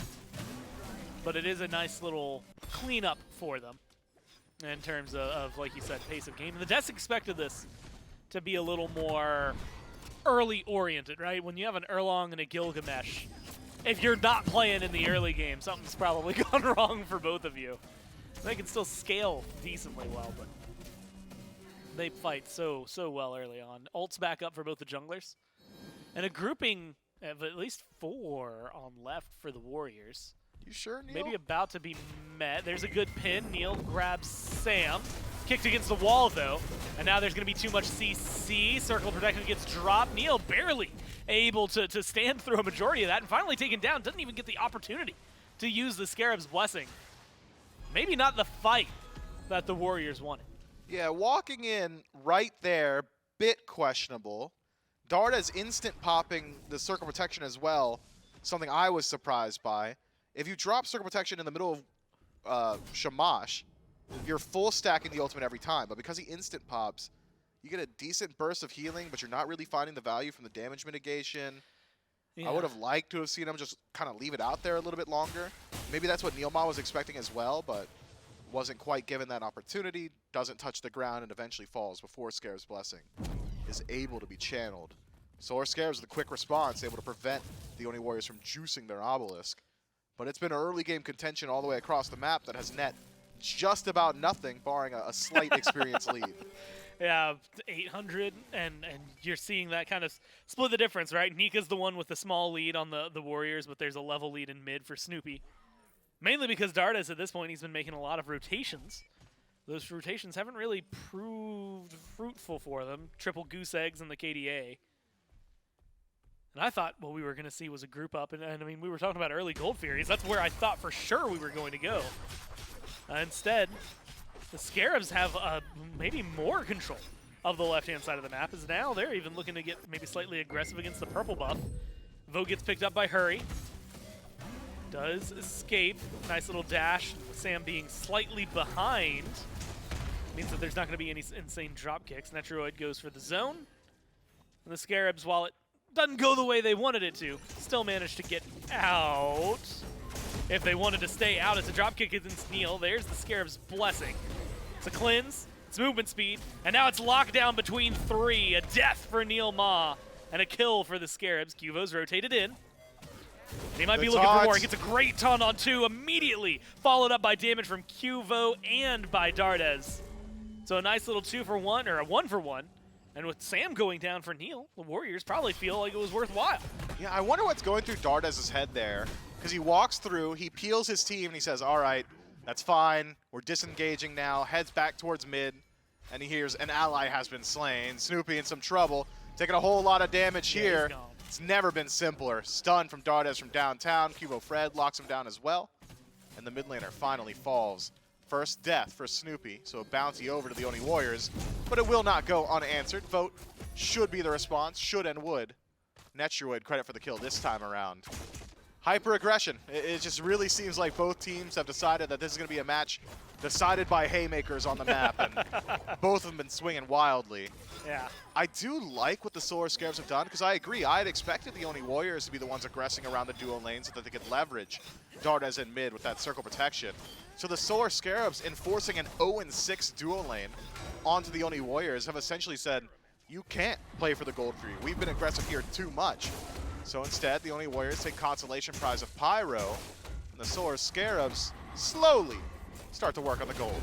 Yeah, keyword slowly. I mean, it has taken a while. Finally, there's the Merlin. Yeah, Neil sees it happening, but is not close enough to maybe make anything massive change for his team. So a nice little pickup there for the Scarabs, even if it takes a little while to get to that point. But Mifflin, once again, we're talking about a, like, 50 gold game that's separating these teams. It is nothing. It is less than pennies, honestly, to really give that kind of lead. And I do want to throw out there, because like you said, it has been interesting with the way the dynamic of this game has been going. It was 11 kills now in 12 minutes as opposed to the 11 and 11 they had matched, although they might try to keep the kill and minute count the same here. Sam and Cuvo poking at each other in the jungle. But I was going to bring up a question, and I think this has some relevancy while there's maybe a little bit of breathing room. Although Cuvo in a dangerous spot, Neil as well.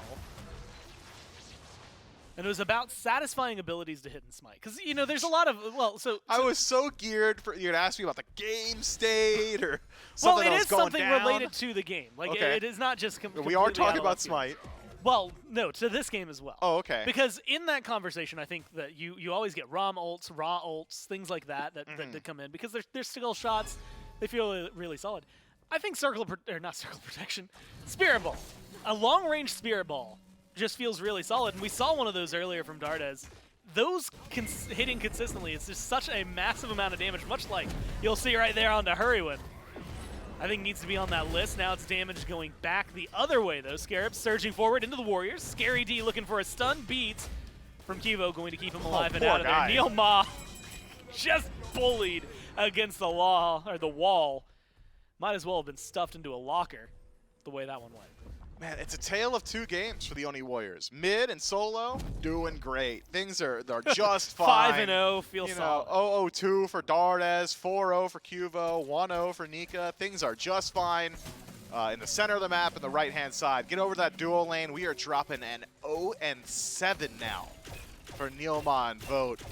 These guys just got to figure out a way to slow it down. Neilma play maybe a little bit more defensively. Vote, get some wards out because the Solar Scarabs have got their eyes out for you.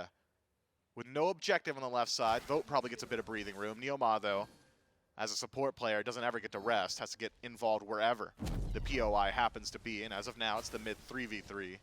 and one that I'm sure he's not overly joyed to take part in, but hasn't fallen too far behind in experience. Get a look at the net worth charts, please, Doug. See where Neilma's sitting. Dead bottom, but only about 800 or so separating him and Hurry. Not a lot, but at the same time, kind of a lot, right? Like all at 800? once. That's a lot. Yeah, it feels like too much. We'll see if Neil can make up for some of that.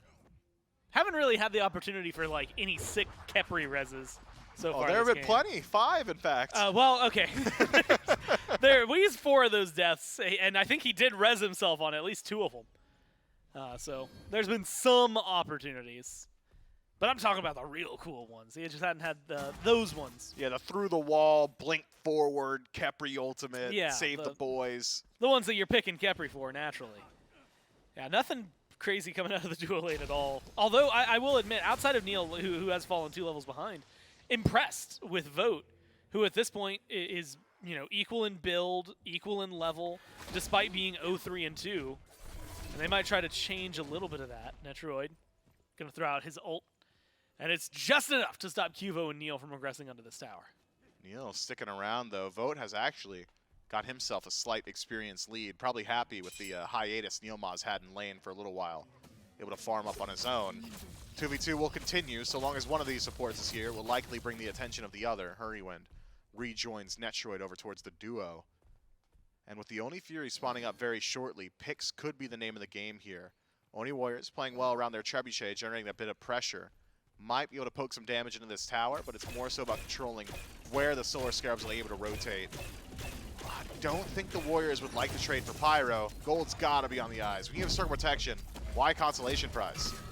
Now you need something maybe a little bit bigger. Speaking of bigger, I was thinking we might get a kill. Neil, Vote. They've been trying for it. Vote's already dropped the ults. So it looks like they're going to let that one fizzle out. But they are grouped up on left, Mifflin, as you'd called for. Dardes is there with Circle Protection, but I don't know. This feels like the Scarabs are in a better position. Yeah, defensive position to be sure. Oracles could help out a lot. Wouldn't be surprised if these two teams fight over that now. Neilma down to half, but it's Cubo Fred in first. Yeah, great taunt onto Sam. Pulled Double. back. They've got the damage, and that's all that necessary. They get rid of the jungler, and then the res finally procs well onto Neil. And the Scarabs are not waiting afterward to bully him. So he gets to live, get a kill for his team, and maybe start looking better for the left side of the map for the Warriors. Yeah, I didn't look at Netroid's ultimate before that fight, but I know it was forced earlier in lane. Gotta think, had he had access to it, that fight probably goes a little bit better for the Solar Scarab. So well-timed aggression from the Oni Warriors. Force out Netroid's ult, then group up and take the engagement. Wrong on one front, though. It is the Pyromancer grouped up on first. Correct in that the Solar Scarabs aren't able to group up on the Oni Fury immediately in response. Cubo Fred's going to have to go back to base, though. Can't stick around from here. Oni Warriors privy to this pool. They know everything that's happening with Oracle Vision. Circle of Protection has to get there fast if it wants to be a part of this. The burn is good. It gets leashed. Warriors steal the Fury away. They lose Vote in the process, but that's a jump forward from Nika. Jumped onto Netroid and is trying to chase them down, but it's a very disjointed fight from the Warriors. Burn from Snoopy, too strong onto the solo laner. Tries and successfully disengages so far Scary D. Looking for the setup, looking for the stun, and the turnaround. Finds a stun onto Nika. There's the burn from Hurry.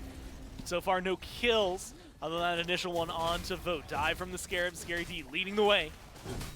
But it seems like it's going to be a nice little commit, steal, and run from the Warriors. Maybe a little more if the Scarabs want to give them some icing on the cake. And they're looking at the Fire Giant. No, they're not. They are not looking at fire. They're looking at fire. They're not doing it, Gore. It doesn't make sense, Gore. Make it make sense, Gore. Well, they've got a numbers advantage. We'll see if it works. They pull Neil, and they get the damage necessary. They burn that down now. Cubo turn tail and run, but he's not going to escape. Dardes does not have much to say about this. A stun's going to come out. He's got the Aegis, but it can only buy you so much time. It's Vote a 3-minute swing. I don't know what Vote.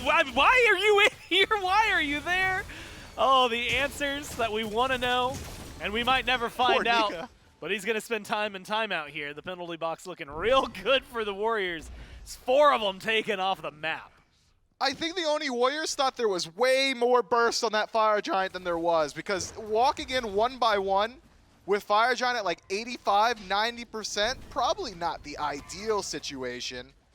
Good luck, Nika. I've seen Fire take it with Scourge before. Not just Scourge, but you've got the ult. It's gonna be the ult in immediate damage. He's got to go for it. I want to see it. Scarabs get the Fire Giant, but Nika not without trying. Buys time for his team to respawn. And a res from Neil. Oh my god, I didn't even realize he was back this far. Pulls Nika out of there and keeps the numbers somewhat equal after vote respawns.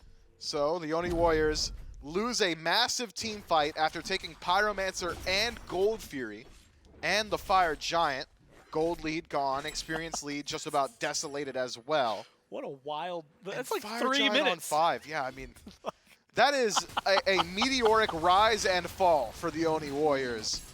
Tough, man. I mean, had they just played a little bit slower around that Fire Giant, I think things go very well. Because when you look at like the actual map as it was happening, yeah. Nico was on the way back from base, was able to get involved, was starting to approach the Fire Giant, but his entire team was just bleeding out in front of him 10 feet away. Never really was allowed to get active until he had to make the hero play of the attempted steal. Now the ball's in the Solar Scarab's court.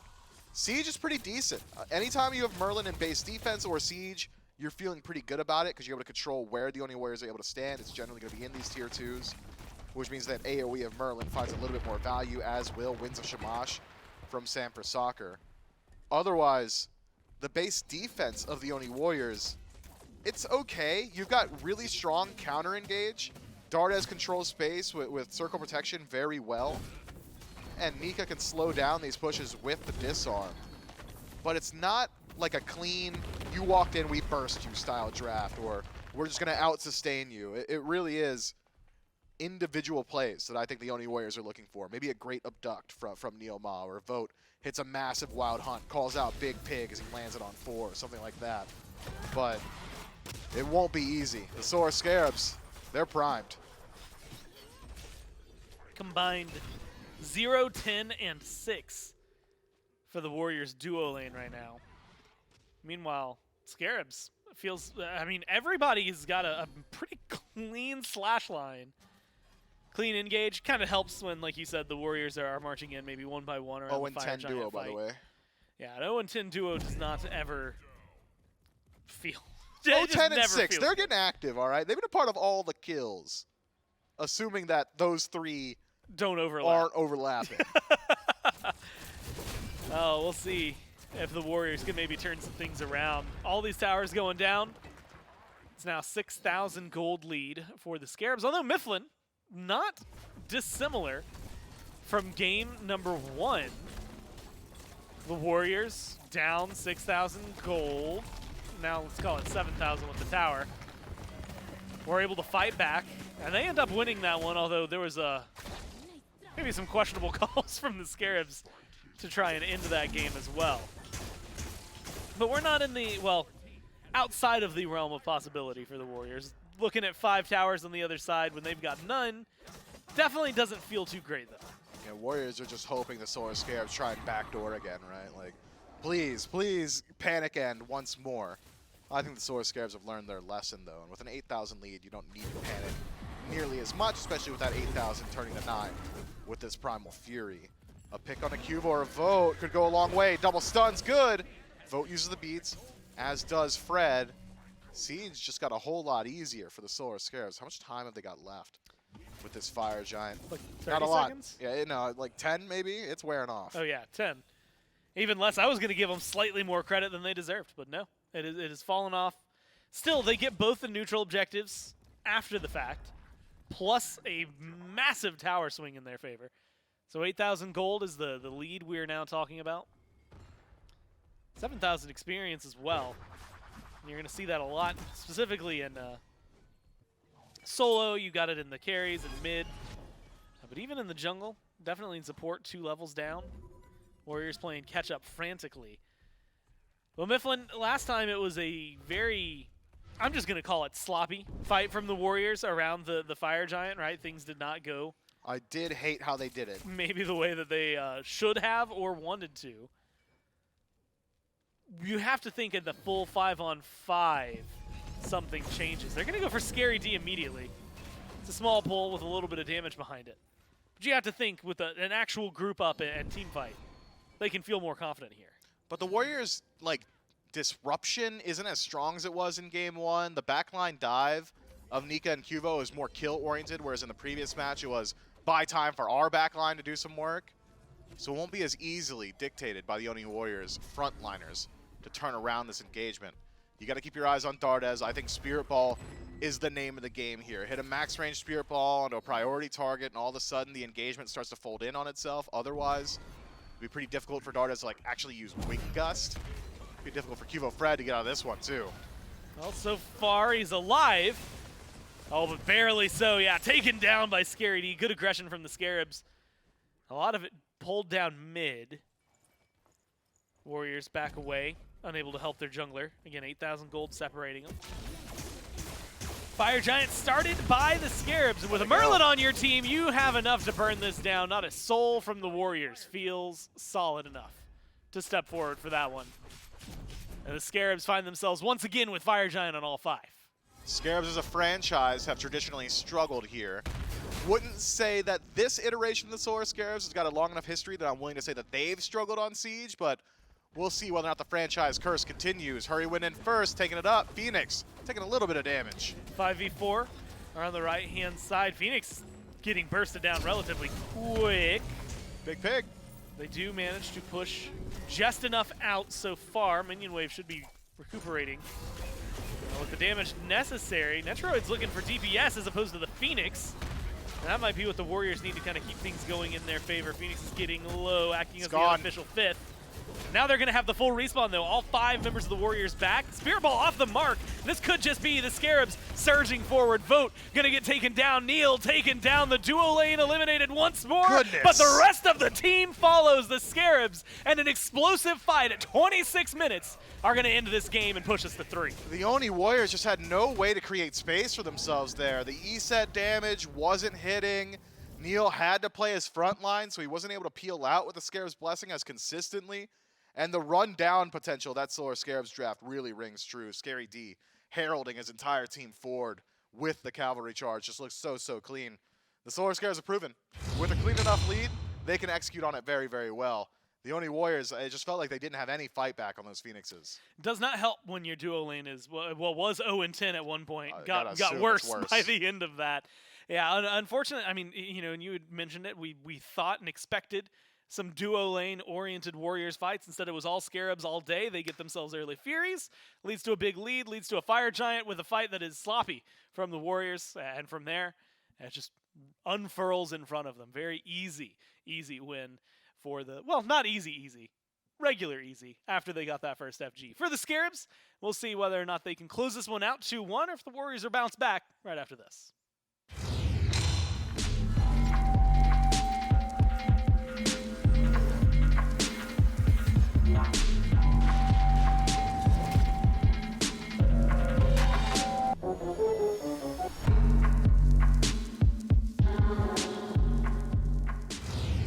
Shawty just call me a fave, cause she like my character traits. I never stop for a break. I put a lock on the game. I put a stock in my name, but I give a f about the fame. I took a bite out of life and it tastes so exquisite. It feel like you do when you look in my pendant. Hopeless romantic, my girl, chin up for the kid. I'm not on no simps. Won't stop to the youngest he dreams. Wanna take her from rags to riches. I heard that you claim that you know me, but you ain't the homie, the f is your friendship. I need the loyalty, bag up the royalty. I give a f if you notice me. Ain't nobody holding me. Big wave at your shoreline, so they know it's me. Babe boy from the cold seas. Nitro with a new pen, go at ISO, tell him don't reach. Ice cold with it, no fleece. I'ma need safety. Tell her I can't snake me. Ray gun on safety. My girl so tasty. Tell her it's your world. She want the two-tone spaceship. Blow smoke screen daily, so the stress don't faze me. I'm going, hey, look, going, yeah, I'm going, crazy, wave, yeah, crazy, yeah, look, going, crazy, wave, hey, look, going, yeah, I'm going, crazy, wave, yeah, crazy, yeah, look, going, crazy, wave.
content, make your girl OD.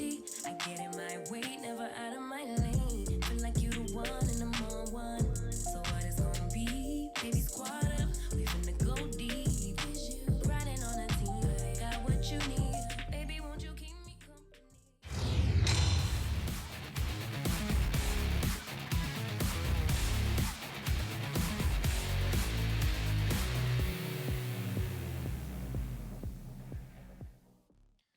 Well, the Solar Scarabs said their season doesn't end in a 0-2. They've got to at least take us to game number 3, and they do just that. A strong game 2 from them. Though it was a little bit rough early on into the game, it wasn't until we had some nice little turnaround fights around the Fire Giant specifically is really where we saw the Oni Warriors kind of fall apart. The objective shred that the Solar Scarabs have built up with this composition that they had, the Merlin really able to get that damage out there, and more than anything, the space creation that Scary D had on this Guan Yu really paid off well for the Scarabs. Yeah, it seemed like, I like the way that Mifflin highlighted when we were watching, was similar to the fact that they had all this burst, right? You have this E-set ultimate, the Oni Warriors, so you'd think they were like, okay, we just have to walk into the Fire Giant. As long as we get there, we have that steal potential, but it just seemed like they kind of got baited into that fight, right? It was like, okay, they've got incredible burn, so we got to make sure we go in, and it was just one after another, a full wipe for the Scarabs, and after that, it just seemed like map control was certainly in their favor. Their team fight was always going to be solid, but the burst around the objectives of what they were concerned about, and the Oni Warriors just could not filter in. The one after one after one just did not work out for them. Yeah, we call that the unfortunate conveyor belt style of play, and it just did not work out for the Oni Warriors. Though notably, Neilma did get a really nice save onto Nika that I don't think any of us expected or even realized was happening until all of a sudden, oh, hey, Nika's actually still alive, and Neilma was sitting by a tier 1 tower. But game number 2 of the set does go to the Solar Scarabs, a very impressive turnaround from their game 1 in order to find a victory against the Oni Warriors, and that will push us now to game number 3 between these two squads. Solar Scarabs definitely want to solidify their potential chances of making sure that they can be at the top of the standings between them and the Valhalla Valkyries. So I think in the head-to-head, no matter what, the Solar Scarabs, again, unless the Scarabs lose and the Valkyries win, then the Scarabs would maintain that 7th seed position as they already have that point there. But wanting to make that a little bit easier for themselves, maybe not depending on a Valkyrie's win to do so.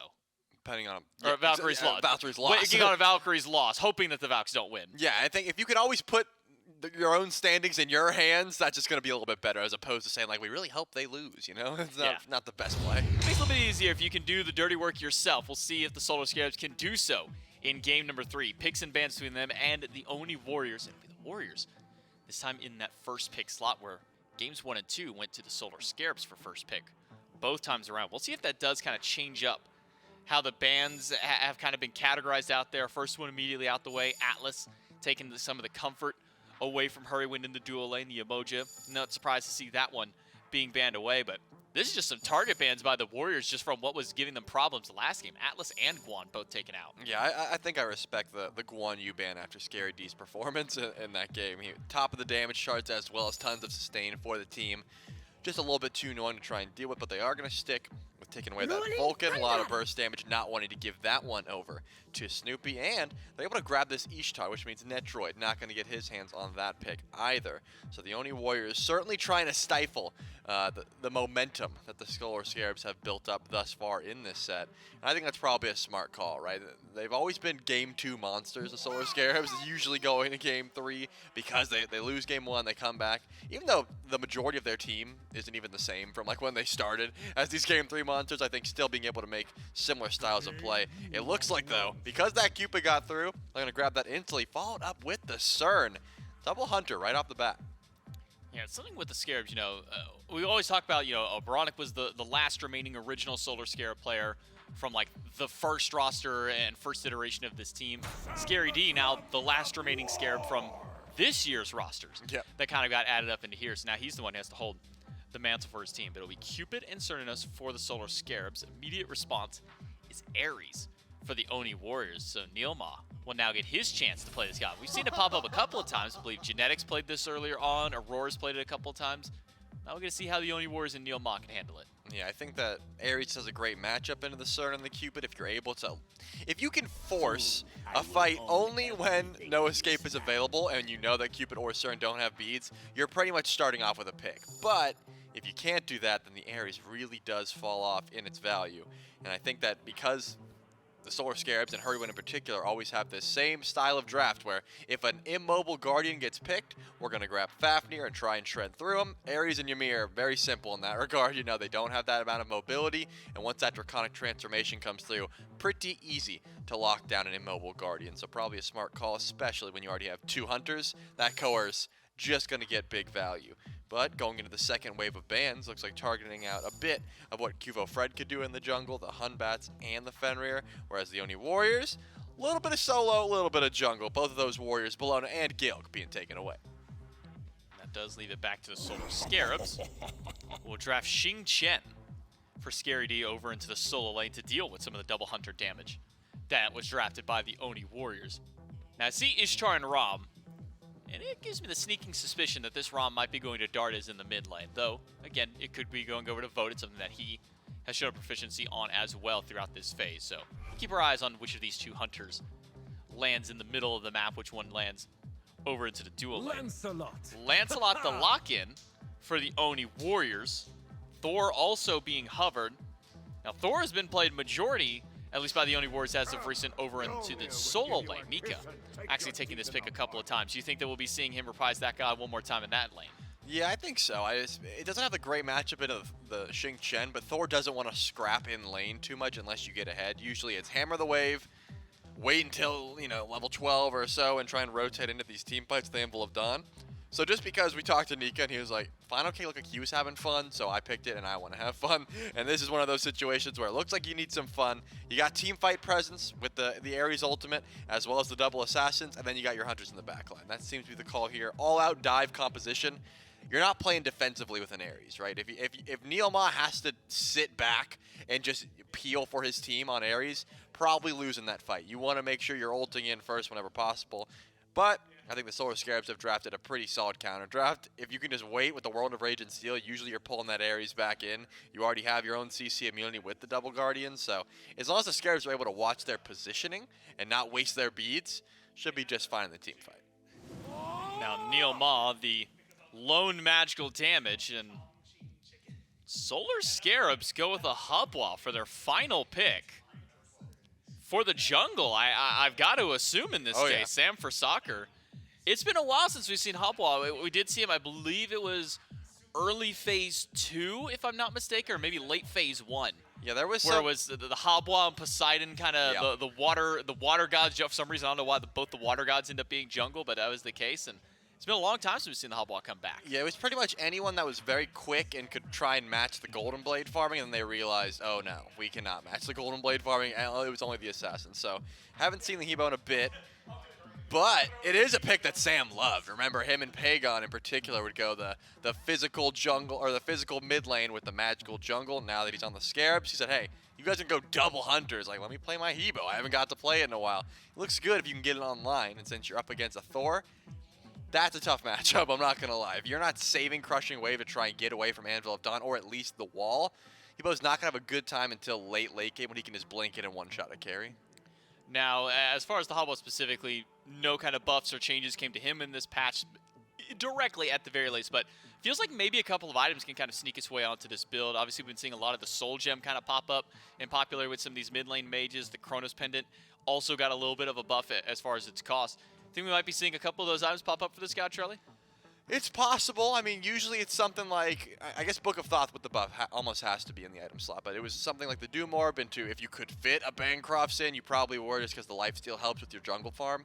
But Book of Thoth is just so strong right now. If you can fully stack it and get that extra pen, you got one-shot potential at like level 5 as long as you're hitting that water spout into the ult combo against one of these carries. So there's just so much itemization you can go on a Hebo jungle. I imagine Sam can have his pick of whatever he wants. Yeah, he's kind of got the pick of the litter for magical items in that regard. But going up against him in the jungle is Lancelot, and we've seen what Lancelot is capable of doing in the early game, often described as kind of a good early to mid transition style of god. Maybe falls off a little bit in the late game. With that in mind for the Oni Warriors, do you think that that's a good enough pick for Kuvo Fred to help him get this double hunter composition towards late game? Yeah, I would say so. The Lancelot and the Thor combo just brings a ton of early pressure. You're just going to have to play for your ultimates and your ultimates alone, because without them, your engage isn't the best. Well, can the Solar Scarabs end their season on a dub? In order to find that out, we've got to jump into Game 3 one final time with Gormizer and Mifflin. And I'm excited again to see what this one has to offer, Mifflin, because well, we got a Hebo in the jungle, man. I'm excited to see what Sam is going to be able to pilot this one, as well as just the Scarabs last game. I mean, very controlling, very, I mean, after a certain point, commanding lead for them, very good map state. And, of course, we get a Thor solo on the other side, the Lancelot going over towards Cuvo. So there's a lot of opportunities for success and for falters, I think, on both sides. Yeah, I mean, Hebo jungle has just got to be one of those volatile junglers you could lock in. Back when it was meta, for a very brief period of time in competitive history, I'm thinking like Oxygen Supremacy, like Skeleton jungle, locking in Hebo, stuff like that. It was pretty powerful because itemization was fast for mages back then. Nowadays, some of the strongest items are a little bit on the expensive side. I think I saw someone on Twitter mathed it out, like the average mid build cost anywhere between like 9,000 to 11,000 gold. Not exactly easy to stack that up in the jungle, especially on a slow pick like Habois. But if it does establish a lead, Gore, could be one of the scariest things on the map. The general answer to Habois in the jungle, at least it used to be, was to pressure the Habois. It's very similar to Merc in that regard. And I'm looking at the Only Warriors draft, and I'm seeing pressure all the way across the board. Pressure right now on the Netroid. All 3 chains. Let's go Neil. Very successful. Hey, here's another question for you, Mifflin. And part of me wants to keep going and continue the conversation Shelly was having about specifically the kind of build we would see from Sam. He had said Thoth, if you can try to slot one in, a Bancrofts. Maybe we'll see. With the book, you have to imagine that. Instead, no, I want to look at the guy who's standing right next to him there. How do you feel about Snoopy going for Zap's start that we saw the other day? You know, I don't hate Zap's start. I think that it is much better on Ishtar, if anyone. You're sacrificing a whole lot of sustain in lane, don't exactly have lifesteal, you're slowing down some of that penetration as well. Devourer's Gauntlet's a little bit harder to come by, but what you do get is the ability to go for a true 6 slot and a Griffin Wing. I mean, I don't love it, I don't hate it. You know, I need more data. We'll see. Maybe Snoopy can give us some data on how this one's going to be. Cuvo. I was thinking was about to jump in, get aggressive. This is always an interesting dynamic when you've got the mage in the jungle, period. Because it just feels like he can't get quite as hands-on for Sam. Especially compared to what we just saw, right? As a Gilgamesh, like it is very different. Yeah, so look at the composition that they built around it, though, Gore. The previous draft from the Solar Scarabs was contingent on Sam for Soccer. If he wasn't doing it in the early, the Solar Scarabs would have folded like a lawn chair. Yeah. But now, looking at their comp, you've got a Hunter in mid, one of the more aggressive Hunters. You've got a pretty high kill pressure duo lane, and you put Scary D on what I've decided to deem that's my sub solo laner pick, right? Like if you have to put like Slaney over the solo lane, put him on Jing Shen because you can't die. Yeah. Which means you can leave him on an island. This all adds up to a situation where Sam for Soccer, for the most part, barring extreme pressure onto his jungle, should be able to play Conflict Adverse for at least the first couple of items. If he can get to, Sam for Soccer, finished Book of Thoth and a second item, you've gotten past the pain point of Habois in the jungle. Once you're 2 items deep, your DPS is really starting to wind up. You're getting some of those key stats online. You can start getting a little bit more involved in the team fight. Crushing Wave all of a sudden is like a massive threat on its own. But until then, with this composition, the Solar Scarabs essentially need to operate Sans jungler. Like, just don't expect Sam to be there. And it's like he was listening in on us. He's rocking the Hebrew skin, which... It's the most popular skin. And it is a very easy way... Well, I'm going to take, not like credit, like some credit. We mentioned it before he locked it in, right? So we're either clairvoyant. Is it really the most popular, one of the most popular skins? I would, for Habois? Yeah. What even comes close? Well, yeah, for him, definitely. Yeah. I thought you meant in general. I was like, wow, that's impressive. I mean, like, I guess, I would probably say in general as well. Because that's of different. Longevity. Look at Snoopy's build. That's not even the Zapman build, man. He started, He finished the Griffin Wing. And got a starter After, Set yeah, up. usually Yeah, I okay. believe Zap like last item finished Griffin Wing and immediately went into Devours. My man finished it and got a cowl. Stats on Griffin Wing not bad, but it's not exactly matching value with the Devour's gauntlets. We'll have to watch. I guess the attack speed more than anything. I mean, like you said, the stats aren't 30%'s crazy. good. Attack speed plus just his normal autos. I mean, the speed itself, how fast the projectiles are moving, is going to be always fun to watch. And this time, I guess we get a full game's worth of it, right? Like, he got it as fast as he could. I'm thinking about it, though, and obviously Hunters are operating at maximum performance when they're fighting you at max range, so Griffin Wing autos essentially making them hit scan a little bit easier to land hypothetically. But when I think of CERN, he gets bonus damage for barrel stuffing. So he wants to be in your face anyway. So the enhanced projectile speed doesn't exactly help him when he's going for maximum DPS. I don't know. I'm curious to see how it pans out. I could really easily see a world where Dardes just begins bullying Snoopy. He might not win any individual boxing trade. It is likely that Dardes will lose them because he's got 30% less attack speed. Yeah. But any amount of damage that Dardes does to Snoopy won't be resustained. Snoopy can't say the same. Well, I mean, barring the like changing seasons ability, but that's not a lot of lifesteal, and I doubt Snoopy's maxing it. You know, that actually does bring a question to my mind. It's been a while since I've checked in on ROM specifically. But there's definitely been, you know, similar, like we've had this conversation with Vulcan in the past, where certain metas where they've leveled like the 2 over the 1, the 1 over the 2, 3 we're over in a the one the world. 2. Yeah, we've been in a one world for quite a while at this point. But that attack speed bonus you can get from your 2 can feel really solid.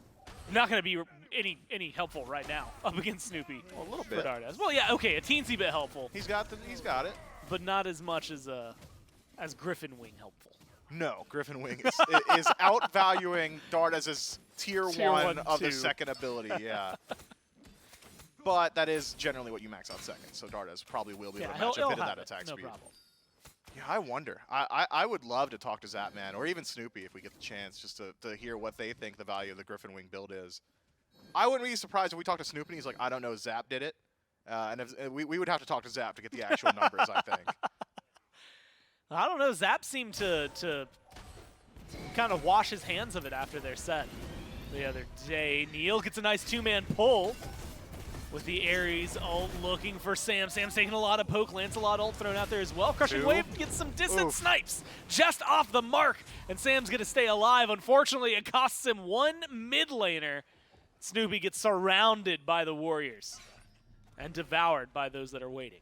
Classic answer from the Oni Warriors. Don't allow the Habois to spend his time farming. Instead, bring the fight to him while he's still stacking the Book of Thoth before he can move into some standard itemization. So, in putting pressure onto him, not only have they mitigated his success and slowed down his farm, but they net themselves first blood and catch out Snoopy as well, who has gone for just a real slow itemization build. Devour's Gauntlets is on the menu. I hate seeing it in third slot, though. Something about it. I don't like it. It's ugly. And not only that, but I mean, it takes so long to stack. Like, it feels like it's going to take a while. Dardes, well, not that long. Taking a lot of poke. There's the water cannon. That's enough for Sam to get that, but it does not stop a gank on solo. So the Warriors making sure that one act of aggression from the Scarabs is met with one of their own. Or at least able to go 1 for 1. And you had mentioned it, but like, normally Xing Chen is the not die god. So impressive for the Warriors to get some pressure over there, kind of rolling their way. Yeah, maybe the not guy god moniker was a bit more accurate before we were seeing like Book of Thoth first item Xing Chen or Pythags first item Xing Chen. He's not as tanky as like seasons 4 through 6 Xing Chen solo, which is when we used to see him a little bit more consistently, but still certainly one of the most survivable gods in the game. Pythags is effectively giving you just more HP to play with. He's got a double leap. He's got a double leap. He's got HP 5, a CC immune ultimate. No, I've talked myself back into it. Xing Chen's the not guy god. And he has died, by the way. Unfortunate for Scary D specifically. 30 stacks on the Thoth, though, for Sam. Cubo and Neil are waiting to ruin someone's life, and they are going to go for it. There's a blink forward, pull in. CC immunity from Sam, but again, Snoopy has nothing he can do. Yikes. And now a great Yikes. dunk coming from the Thor. Nika with a beautiful rotation. It's a double kill for Dardes. And no answer from the Scarabs. That's the Jade Dragon special. You're not here to be protected by the tower. You need to protect the tower. Catches him out. Sanford Soccer forced to use the crushing wave defensively as he has elected to pick up Blink in that first slot. So Neoma getting a lot of value from every single one of these Ares ultimates. Easy for Nika to line up the dunk after that. And a clean dive thanks to that massive, massive bit of DPS we had seen from Hugo Fred. Tower does survive though. Hurry Win won't make it easy. He's going to make you pay for every single step. I think he's only barely extended that tower's lifespan, though. A stiff breeze would knock it over. Yeah, something that's going to be pretty easy to do when you've got 2 hunters on your team. So I expect that mid-tier 1 probably not going to survive too long into this game. Mevlin, 10 minutes in. Last time around, 10 minutes in, we were at 10 kills. It's absolutely insane between these two teams. Now, admittedly a slower pace just because of team comp, although the Scarabs don't seem to have too much of that memo. Pyromancer's been started up. Cuvo caught out. Gonna be isolated and just killed off. And the jungle Dardes is here as well. No ult to his name. Just maybe the best steal potential the Warriors have. They're not gonna be able to do anything about this. They lose Cuvo, they lose the Pyro. Nika gets bopped just slightly. And the Scarabs are able to help equalize the gold lead that was getting out of hand. Yeah, shades of the previous game on that attempted Pyromancer defense. Cripple no good from Dardes, so Snoopy able to make his way out of there. Just Cuvo Fred walking in, says you won't. Hurrywin says I will. And after that, it was curtains. He literally didn't have an opportunity to press a button. I mean, just stun, into knock up, into knock up. What do you do about that? Go back in the grayscale, I guess. Well, Vote gonna struggle for now, maybe not struggle. Whoa. Looks for a lot, gets the damage, but does not have enough to lock down Netroid. Neil gonna help try to turn some of this damage onto Hurry. The chains, the flames, and the shotgun arrows from Vote. Get some decent poke out there, but they're not able to find the kills that they were ordering instead. They're turning their eyes to a Gold Fury. Snoopy, Sam, as well as the duo lane for the Scarabs over here, but just way too late to try and get involved. Warriors get the objective for free. Yeah, easy pickup. Just force out the duo lane of the Scarabs, fall back and fold in onto the objective. Neoma forward once more, has eyes for Netroid as a fight occurs elsewhere. Yeah, there's going to be a joust field, an immediate kill, and then a second one just for good measure. Snipes great from Dardes. 2 more kills onto the same 2 members of the Scarabs. That's Sam and Snoopy. Spending a lot of time and time out so far this game. Netroid's in a little bit of danger. Has the beads though. Neil with ult. Bloodforge? And it just feels like they are getting aggressive. And yeah, that is Snoopy. I mean, you'd said Devourer's Gauntlets would feel a little icky there. So he goes for a Bloodforge. How do you feel about that? Ickier or is it better? I think it is just a high cost. Better. I mean, it's been a while since we've seen Bloodforge built, so Doug, you're going to have to keep me honest here. 75 power, I believe, yep. Plus the movement speed infusion. You've already got 30% attack speed from Griffin Wings. I don't hate the amalgamation of stats that he has acquired with this itemization. You are a little bit penetration light, I think, so maybe Executioner in this next slot for Snoopy or a Wind Demon if he elects to go down that crit tree. It's a slow, expensive build though, and at 0-3, slow and expensive, not generally your MO. 2 levels down as well. If you were able to load into a game at full build, I think this build from Snoopy probably pretty close to optimal, right? Yeah. But we don't do that, and that's not how Smite is played, so Mans is just gonna suffer for a little while.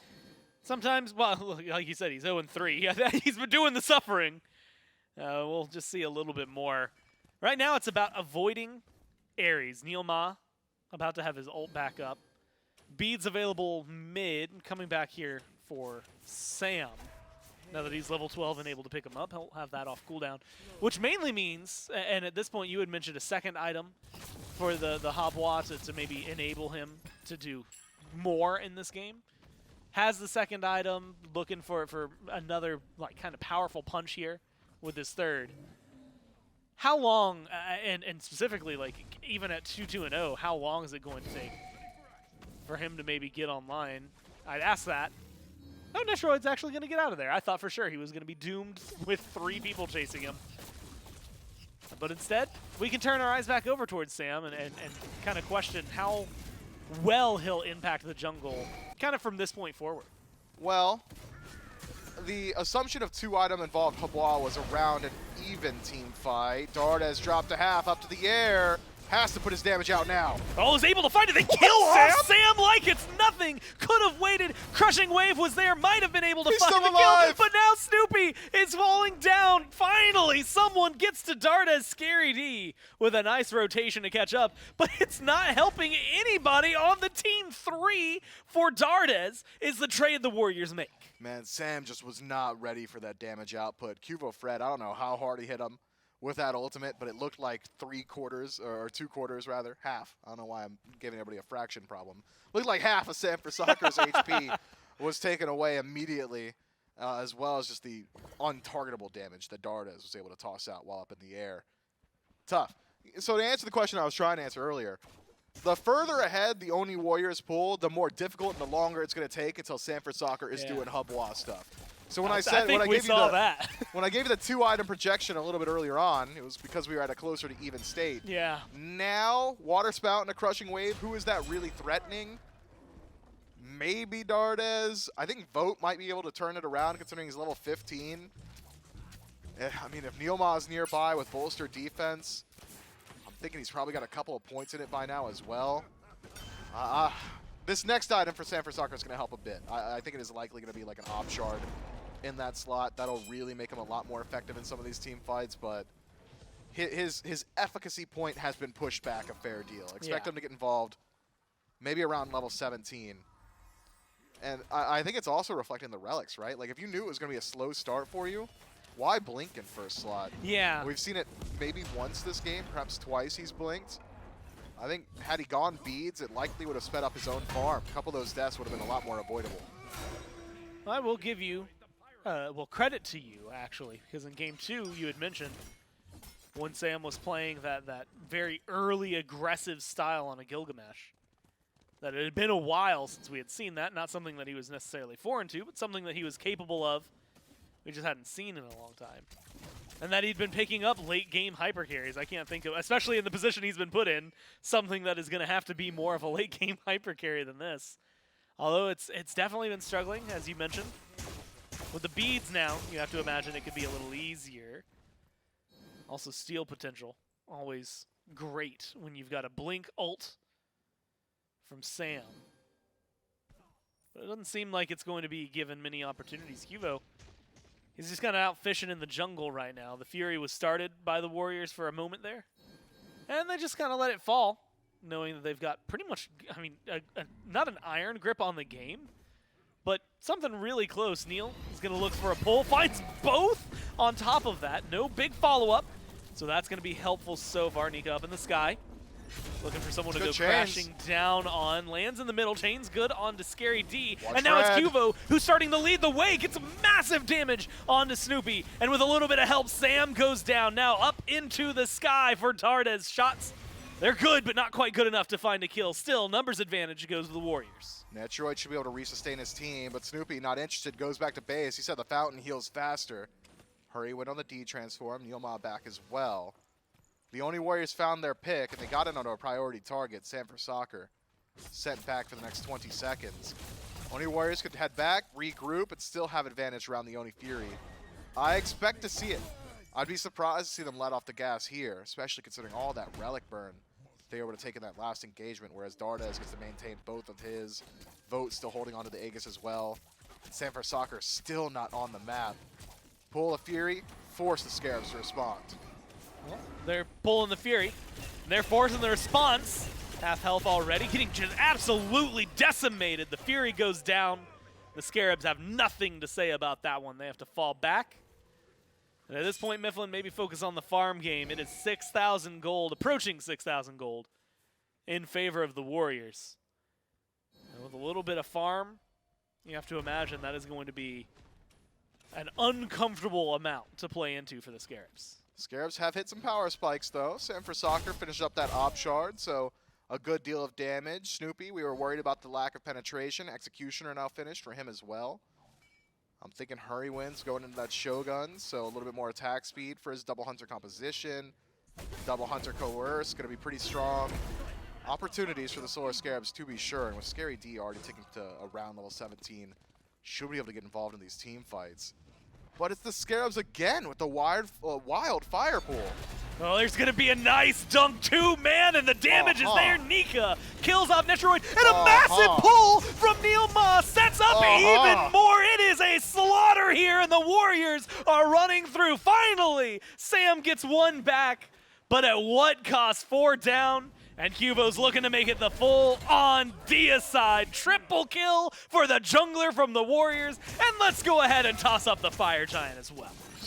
I mean, desperation. It reeks of desperation, this Fire Giant pull from the Solar Scarabs. I could not tell you what the thought process is. We're losing the team fights. We need something. It's got to be fire. It's the only thing on the map. That has got to be the extent of it. Because it's so simple for the Oni Warriors to get involved. A triple dunk from Nika. I think a quadra pull from Neil Ma into a triple knockup from the Fire Giant. All on top of the Ring of Fire, Johnny Cash style in the pit. I mean, this is just awful for the Solar Scarabs. And now it's the Oni Warriors with they had it before, but all the momentum on the map belongs to them. All the tower is going to belong to them as well very shortly. Trebuchet, as if it weren't already going to be easy, stacked up on the left-hand side. What do you say about it? I mean, that is back-breaking. That is absolutely back-breaking for the Solar Scarabs. There's got to be some metaphor for crawling out of the pit they've been thrown into, but there's 6 towers on the other side. Snoopy is unable to escape the damage that is brought to his doorstep. The most that the Scarabs have going for them is that they stop the Trebuchet over on left. And they're about to get a tier 1 on right, so they're starting things off as well as they can in a scenario like this. But it's still 10,000 gold in favor of the Warriors. And it's about to be a Phoenix if they can continue. I mean, if they just push with that wave, it looks like it might be free. They might be able to catch Scary D out as well. Yeah, and Scary's not exactly tanky. Tanky enough to survive Cubo Fred, and mobile enough to maybe waste a bit of his time. Slow's good. Good decision from Cubo. Should allow him to continue the chase with relative ease. A pick on a Scary D is actually pretty valuable. Generally, I'd say distracting them for this long might be worth it for the old Scary D-ster, but this time, D-singing his death. And with this much time left on the Fire Giant as well, I mean, it doesn't matter. What was that, 20 extra seconds? Yeah. Who cares? He's dead for 50. The wave is still pushed up, and the Oni Warriors are prepped to siege. And admittedly, that's 20 seconds we would have sat here staring at each other anyway. At least they got something done with it. The Scarabs get the Pyro on the right. Two of them are just straight up not here for the defense. So this feels like it's going to be a very overwhelmingly successful siege for the Warriors. Well, maybe it's going to be a little bit more. Yeah, Snoopy is going to stay alive. 0-6-3. It's a tall ask right now. Neil leading the way, bolster defenses you had mentioned, but absolutely changing the pace of this game too much. The double hunter comp from the Warriors is just making so much of this easy for the Scarabs. A late beads there from Vote. Now a dive in, nice snipes, beautiful shots, almost enough to take care of Sam. Teleport was channeled by Scary D, but the Phoenix dies before he can. It's 2 birds and the Fire Giant. The Warriors are feeling great with this power play. Gore, correct me if I'm wrong. Have we seen Crushing Wave hit an enemy? Has that happened? No. I think they've been defensive for the most part. I've seen him run away. Well, a lot of them were used as anti-Ares ults early on. Big anti-Ares tech. Yeah, I mean, Drop your most damaging ability. All right, Ares is there. Crushing Wave. It's still down, Gore. Yeah, it's still down. So is Snoopy, as it turns out. 0-7 for him. 3-6 now for Sam. Mifflin, I'm going to say it. I feel like this one might have just gone wrong somewhere for the Scarabs. You know, Reddit analysts might say it was the draft. Twitch chatters might just say skill chasm, right? Like a little skill issue here. Me personally, I think it's because Mercury's in retrograde. We'll see. If that continues to affect them here, the Titans already starting to take damage. They might just be able to end here if they get the damage where they need it. Neil is going to go up into the air, pull Scary D. There's a dunk from Nika deep in the back. It's a split fight, but it's the Titan that is the target, and the Warriors are going to find a 2-1 victory for them here to close out phase number 3. An impressive game 3 in phase 3 for the Oni Warriors. Everything came up their way. Objective play, picks, team fights, Fire Giant defenses, Phoenix Sieges, Scary D's positioning, Snoopy's build, Sanford Soccer's God selection. Literally everything aligned for an Oni Warriors win there. Congratulations, boys. I'm still living in that Fire Giant fight, and specifically there's the separation. Well, there's like a little bit of separation to get a kill over there, but it's just the 4-man pull into the Fire knockup on the ring, like you said. Like it's just too much in one area, too much going on. And shout outs to Neil, because that was a sick Ares ult. It's not often that you get to see that many people pulled in. I mean, it's not often that your Thor does a 3-man dunk and a team pulls Fire Giant as 5 like 8K down either. So true. And you know what? Good punish. If anything, it gave us a very, very entertaining moment. Probably a really fun clip to throw out there on Twitter for Rach. So I'm excited about it. We'll see if the desk is excited about it, though, as we go back to J-Mac and Trelly. Oh, I'm definitely excited about that play. I'm excited. That was a massive play from Nika. Like said, triple dunk immediately into the Fire Giant pit. Neil Mall with a 4-man Ares ult to pull everybody right back in. And just as soon as they thought they could get out, well, here comes the no escape from Neil Mon. From that team fight, the Oni Warriors pretty much ended the game and kind of put the final nail in the coffin there, Trelly. Great turnaround by the Oni Warriors. I think it's definitely a game that they needed to get that last little morale boost right before they jump into playoffs. Oh yeah, Chacos was hyped. Oh yeah, he's walking by. He is pumped up. He's going by. Let's go, team. He was yelling in the hallway. Exactly, and that's the thing. You want to end the set strong, ending on a dub. It just feels better. You know, it's like when you queue one more ranked game and then you lose and then you go to bed and you're all sad. But if you win, then you just go to bed and you're just it feels good. So the Oni Warriors played that fantastically, and I think that their comp as well, they executed perfectly. It was all about the ultimates. And as long as the tanks were able to actually connect with those ultimates and set up for the team, it looked real clean. Those Thor dunks on point and surprising. We've seen a bit of the Ares recently, and it's been hit or miss, but Neil was hitting today. Yeah, Neil was definitely hitting multi-man no escapes consistently, and definitely got the one whenever his team needed it there. At the very end around the Fire Giant, Oni Warriors able to get themselves a 2-1 win over the Solar Scarabs. They get to cap their season off with a win. It's all nice and fun for the Oni Warriors, but still got to sing the praise of the Solar Scarabs throughout this set. I mean, again, this is a team that had roster shakeups basically from phase 1 up until now this point here. The most recent iteration of this team, Snoopy in the mid lane over for the squad, Netroid rejoining in. Still look pretty strong out of the Solar Scarabs, and the fact that it's kind of unfortunate that we won't get to see them for a little while, but we will get to see more of the Oni Warriors in the phase 3 plus, and we'll get to see the coach for the Oni Warriors right now, standing by with Gormeister for the post-game interview. That's right. I've got you standing right here. Very happy after a win, I'm assuming. Although I don't. Where's the big smile? There it is. Finally pulled one out. Again, in the phase, you get a win here. Just after phase 3, how are you guys feeling? Yeah, I mean, getting a win here obviously doesn't matter for the standings. Matters very heavily for our mental. That's a big win. No, it's not. It's a big loss. Big loss. Nothing but loss. But overall, our trajectory's been pretty good. That is kind of the thing right now, right? Everybody's not necessarily focused on the here and now. Playoffs is going to be just around the corner 10 days from now. Then, of course, talking about Worlds and stuff.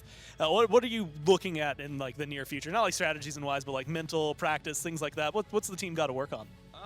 I mean, you know, we've got our stuff to work on. Obviously, I mean, we kind of just love running on in there and just dying for nothing and then repeating it over and over and over again. But I mean, you know, we've got stuff. We'll be working on it. I think. I think. You know, a couple not weeks off. We'll still be scrimming, but you know, I think a little bit of a reset before the tournament's going to be good for us. Nice and helpful to get that reset, like you said, going. A little rest and relaxation before the tournament kicks off. I do want to ask, just because you played against the Scarabs, this is the last time that we're going to see them, and so it's always fun to try and get it. We've heard their thoughts on their team. I'm just kind of curious, what do you think that this team is going to be capable of by the time Worlds rolls around? I mean, I'd say they're definitely one of the strongest iterations of the Scarabs. I think they've got a lot of potential. I mean, obviously they tried, today we were trying as well, really hard. Oh man, game 3, went to game 3. But yeah, I mean, they're like, I think they've got a lot of promise, honestly. By the time Worlds runs around, they can definitely, I wouldn't be surprised if they made a run.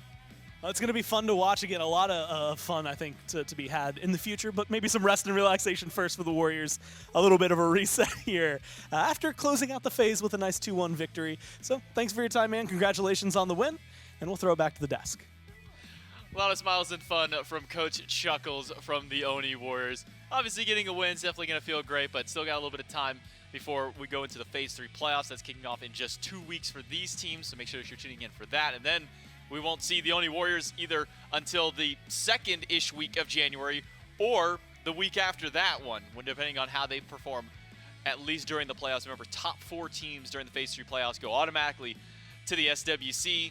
Other 2 teams got to kind of wait to see what happens, meet ups in some of the SCC, SOC teams, and the other SPL teams that didn't make it there. But for this game, at least for now, the Oni Warriors and Cubo Fred, a pop-off game for him, 10-1. On the Lancelot to close out his season, so a nice little win for him. Neil Ma, the 1-0-11. Again, didn't get a whole bunch of kills for Neil Ma, but set up quite a bit for his team to get the dub this time around. I'm noticing a correlation between the Zapman build and some questionable stat lines at the end of the game. Okay, well, Zapman didn't build a starter item with his Griffin Wing. He went. Oh, that's a good point. Yeah, that's a fair point, actually. It was Griffin Wing into the cowl as opposed to just Griffin Wing into Dev Gauntlets. I don't think Zap was the first one to bring the Griffin Wings in. I think it was Panicat built it, but it was like sick. But he sold a starter. Started late game. Zap started with it. Yeah. Either way, I'm not seeing the correlation. I don't think we've had a single Griffin Wings win yet, thinking about it. Like, where the item is in slot and they've won with that item in slot. I don't think we have seen Griffin Wing in the win column just yet, Trusty. Hey, if any of you SPL players out there want to win a game and then sell in the fountain real quick and buy Griffin Wing, I will call you the But here's first. the thing, is the Griffin Wing wouldn't be in the inventory. That's what I'm saying, is we haven't seen it in the win column with it in slot for somebody. Yeah, go when you're about to win, run run to the fountain, gotcha. sell, okay, buy so it, then end. buy it. Oh, Yes. so, okay, to prove me wrong in So that. I will call you the first win. There you go. And You can get the if what you're saying is true. Right. Good first win there for Charlie out there. We do still have one more set to go, though, so let's take a look at the schedule, see what you've missed so far today. 2-0 for the Camelot Kings over the Tartarus Titans, a 2-1 for the Oni Warriors over the Solar Scarabs, and that leads us to our final set of the day, Valhalla Valkyries and Olympus Bolt. And if we rewind all the way to the beginning of this week, Charlie, this was the match that everybody was really keeping their eyes on, that like all sights were set towards, depending on how the week went through. Unfortunately for the Valkyries, I guess maybe fortunate for the Bolts, this is no longer a playoff-dependent game for one of these 2 teams out there, as Olympus Bolts have sealed their top 6. Valhalla Valkyries, though, do have a chance to finally, for the first time, and don't fully quote me, but I do believe this would be the first time in their franchise history that they would be out of the 8th seed. At least for this season, it's true. This could be the first time we see the Valkyries break themselves out if they can find a win against the Bolts today. I mean, that'll be the time to do it, for nothing less than not being 8th. And if that's reason enough, then we'll see the Valkyries firing on all cylinders, I suppose, because yeah, the Scarabs, they've locked themselves in for 2-12. The Valks have their chance here, and the Bolts, I mean, if we're going off of what they did yesterday, I just want to see Barra not play Scotty. Like that's my one bar. If he does, because he loves Scotty, let's be honest. If he does, then that's on him, I suppose. Now, earlier in the phase, the Valkyries did find a win against the Olympus Bolts, so maybe we could see history repeat itself today. If the Valkyries can find that win, puts them in the 7th seed, keeps them out of there. And I do believe there's also some implications towards seeding way later down the road for them if they can get 7th versus 8th. We will get to see that big matchup, Valhalla Valkyries, Olympus Bolts, the final regular season match, coming up right after this break.